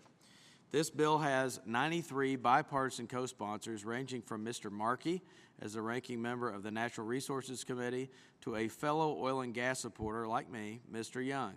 In short, whether we agree on energy policy or not, this tax credit is widely accepted as a positive step toward a self-sustaining energy infrastructure. This 5-year extension is a proven way to keep electricity prices low using clean domestic sources of energy. We must extend and stabilize this tax credit to ensure continued investment and encourage further research in this important field. Again, thank you very much for allowing me to speak today on these two credits, and I'd be happy to answer any questions. Thank you. I thank the gentleman for his testimony. Last but not least, a distinguished member of this panel, the gentleman from Washington, is recognized for his testimony. Thank you, Chairman Teaberry and Ranking Member Neal and Mr. Paulson. Thank you for the opportunity to testify today. I'm proud to be a part of the ongoing effort and work that our committee, the Ways and Means Committee, is doing on comprehensive tax reform, both in the corporate world and in the individual tax reform world, so that American businesses can better compete in the global economy and American families can keep more of their hard-earned money. Today's review of tax extenders is critical to tax reform, as you all know, and I appreciate the chance to offer my suggestions today on how this tax extenders package might be put together and formed for our committee and the country that we serve. As a representative from Washington State, no statement on taxes, however, can begin without reminding you of a tax incentive that affects every single taxpayer, Mr. Neal, in the state of Washington, not just in southwestern Washington, as you mentioned earlier. With the gentleman, Neal, I'm glad you picked Yes, up sir. on that. I was concerned. I'm sure she meant the entire state also. The state sales tax deduction is so critical to that handful of states across our country that has the state sales tax versus the state income tax. So it's just for us, it's a matter of fairness, and those states that have the income tax, of course, that law is in law. They don't have to ask for a tax extender. This is an important, critical thing for our taxpayers in Washington State to have equality and fairness really across the board, across this country, and it would really be a tremendous tax relief for our citizens. So I urge your consideration. I encourage the committee to consider two other tax extenders. One would leverage maximum private sector capital, and the other that I'd like to talk about is would also create potential to create jobs and sustain American jobs. So two tax extenders. One is the production tax credit that's been talked a lot about today. It's leveraged $15 billion in private sector capital in the wind industry alone. Now, you know, it includes wind, hydro, geothermal, landfill waste, biomass, so it's not just about wind, but it has all those other components to it. That's nearly 12 times the revenue, though, estimated for the bill, $15 billion, 12 times the revenue estimate. The investment supports an increasing number of manufacturing jobs, not to mention the services jobs that design and finance these capital-intensive energy projects. An incentive that puts Americans to work lowering energy costs for other Americans is worthy of an extension, as has been said many times today.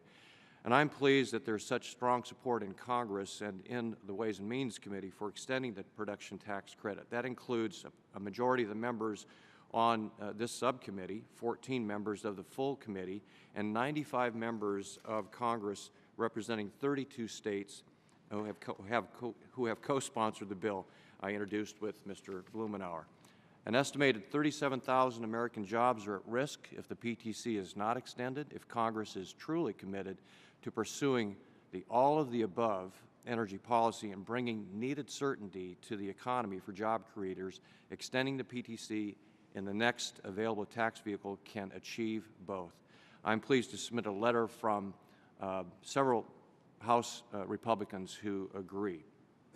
A second bipartisan extender I introduced with Mr. Kine from Wisconsin is the reduced holding period for built-in gains. Simply put, this common sense bill enables S corporations to access their own capital sooner. 56% of the private sector jobs in Washington State are in small businesses across this country. We all hear from these businesses in our district. They're struggling to access capital. My bill is an easy way to help them do just that. I would also like to submit a letter from 13 organizations representing millions of small businesses across America who support this provision. These are the two extenders that leverage private capital to create jobs. Both face looming expirations, and both deserve the committee's consideration and tax extenders. I appreciate your time. Thank you. Thank you. I thank you all for your testimony and time today. With that, I'll recognize the ranking member, Mr. Neal. Thanks, Mr. Chairman. These hearings have been instructive. The panelists have really been good, and it's a pretty good snapshot of why tax reform will be so difficult. We've had members of Congress here, left, right, and center, who have all argued for their favorite tax preference. But I will say, Mr. Pompeo, that you're the only member, this is maybe be helpful to you in your own constituency. You're the only member of Congress today who has made the argument for getting rid of all the production credits. And I dare say there aren't many members of Congress more conservative than Mr. King, and he made a pretty aggressive argument today here. Mr. King of Iowa. Mr. Yes. King of Iowa, Yes, that's as right. opposed to Mr. King of New York. Right. Yeah. Although I know him, he could make some pretty good arguments. But the point that I raise is that the discussion we've had here today really centers upon incenting people, as many of the panelists have said, not permanently, but through this stage of infancy as the technology grows and improves.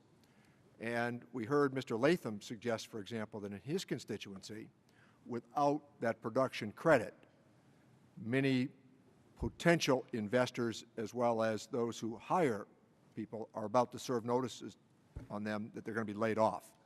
And my own experience tells me that as in this stage of development, that we're going to continue to need some sort of support inside of the code for that purpose. And I would use the argument, as many panelists have said, all of the above. That's a pretty easy position to rally to, but also to acknowledge that without government guarantees, you're not going to build any nuclear power plants. And if you embrace the position, I think, that of all of the above, or in your instance, none of the above, apparently, in terms of using the tax code. So I'm just curious, as we talked about it, would you apply that to large oil companies as well?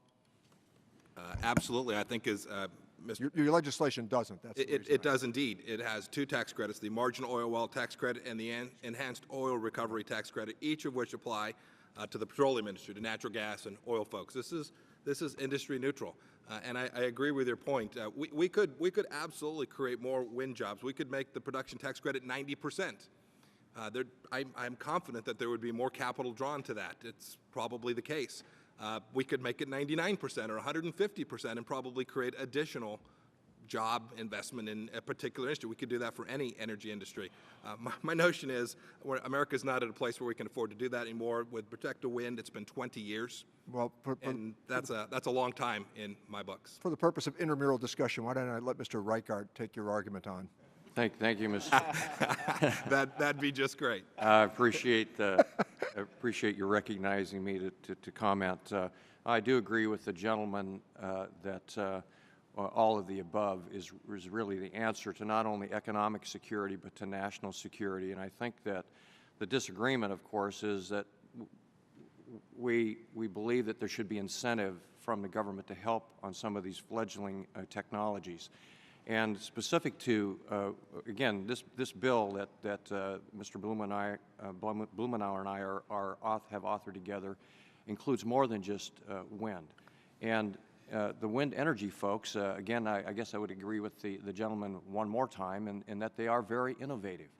And in innovation, they're not only thinking about the technology around the science of collecting wind energy, but they're also thinking about how they can transition themselves out of a tax extender.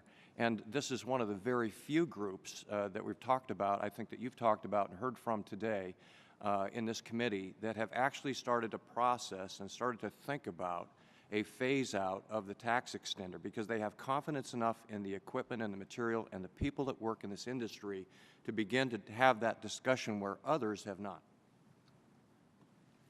Mr. Boren, would you like to comment? I just want to say with Mr. Pompeo, I think that he deserves a lot of credit for being at least intellectually honest.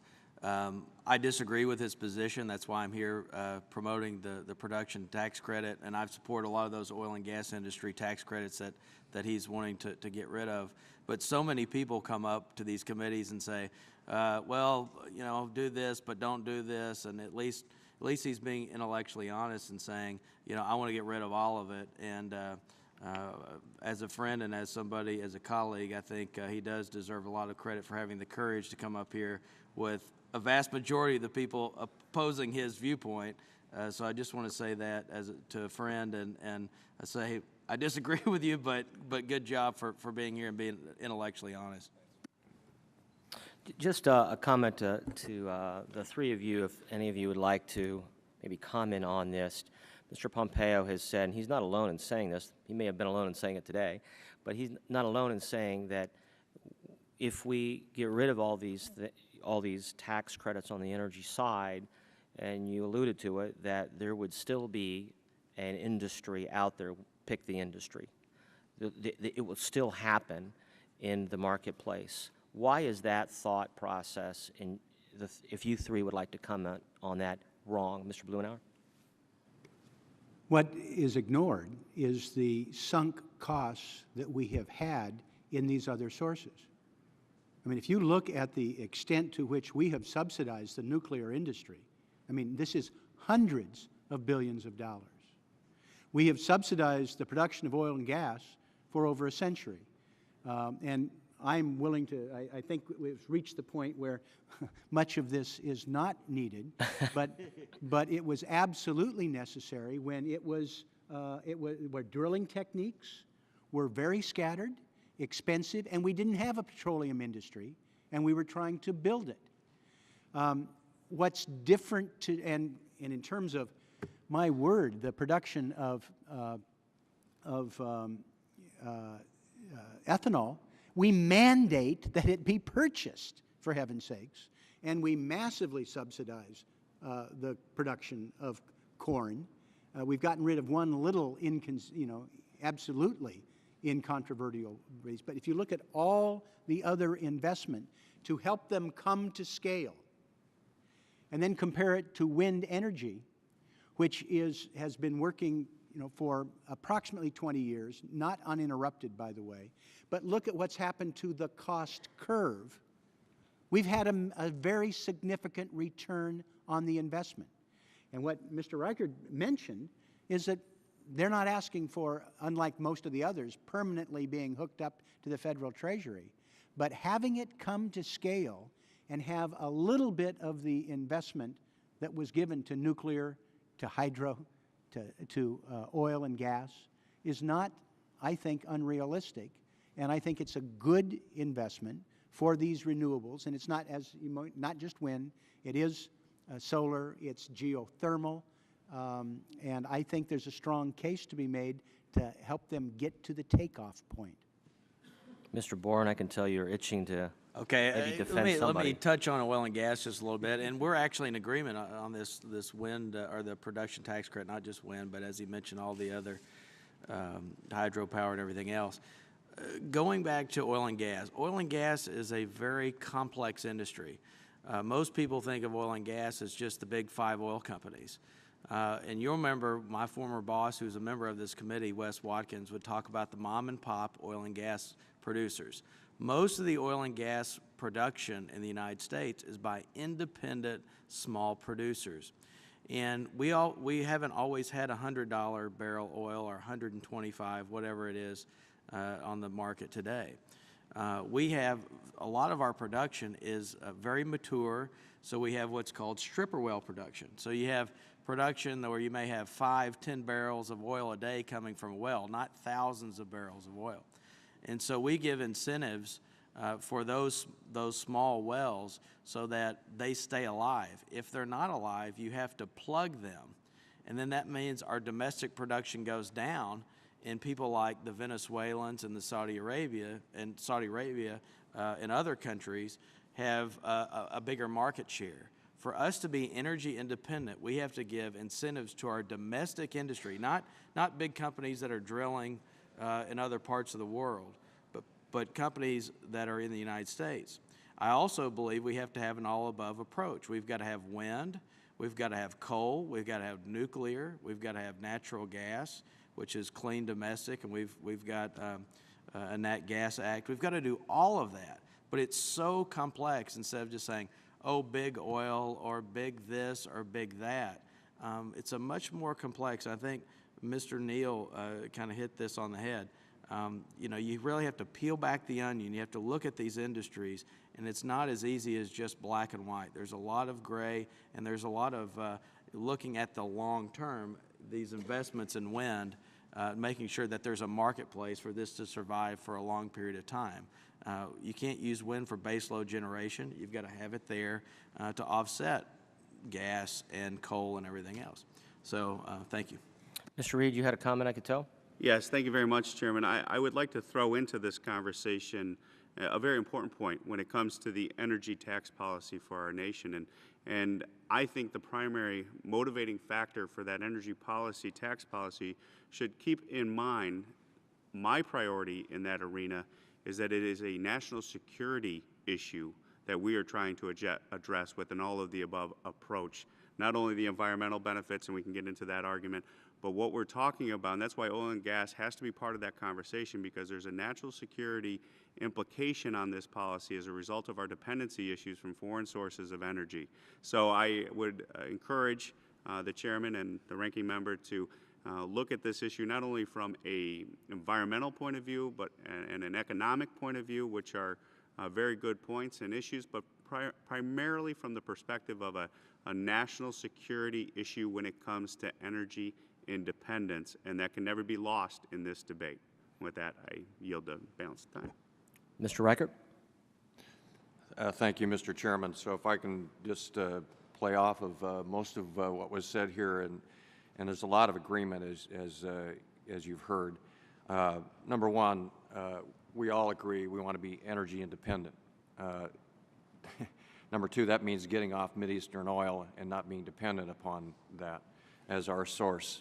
Number three, if that's accomplished, it really does enhance our ability to produce jobs here in America.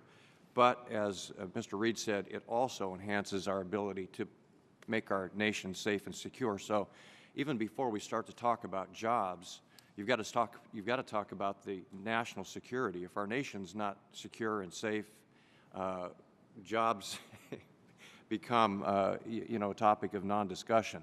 So this I think, this point that Mr. Reed touched on is very critical for us to keep in mind as we move forward in this discussion of tax credits. So the other thing that we agree on, I think, is that yes, the free market is the place for these things to work. And I think that we did get a little bit sidetracked, as also been mentioned over the years, in that I think initially these tax credits and incentives for certain energy producers were meant to be those sort of government aids and assistance and to help you get started and mature and grow into the companies that, the private companies that we need you to be strong enough to hold this country together and keep us safe and independent. But we've gotten to the point today where those have become expected subsidies and expected credits. And that's why I want to point out once more that the wind energy, the PTC, of course, including More Than Wind, is our group of innovative people who have already said, you know, we're so far ahead in thinking that we have already started to develop a plan to phase out the tax credits. And I think that a lot of these other industries that we've talked about need to be thinking into the future as well. Let the free market work, phase out of these tax credits, but they need to be helped today. Today is the wrong time to pull that money from wind and the rest of the energies that are included in the bill. I appreciate the time to respond and testify today, and I thank you. Any other thoughts? One more thought. Sheriff. I'm sorry. Guy with the gun always gets to go. Sorry, we've sort of done the same thing when it comes to the medical field. So if you look at NIH, you know, we're funding all kinds of technologies and sciences and cures for cancer, et cetera, by subsidizing and grants and funding to help those things that help the people in this great country. So not permanent, moving toward the future, and encouraging these new sciences and new technology, I think, is a benefit to everyone who lives in this great country. Thank you. Great testimony, great discussion, folks. And we want to thank all our colleagues today, from the very first panel to the last panel, for a great discussion. Thanks for your time and your testimony. I want to also thank the Ways and Means staff, the subcommittee staff, for preparing for today's hearing. They did a great job. And I want to remind anyone in the audience, our colleagues, they have until May 10th, 2 weeks from today, to submit written statements for the official record. With that, this hearing is adjourned. Good job, Patrick.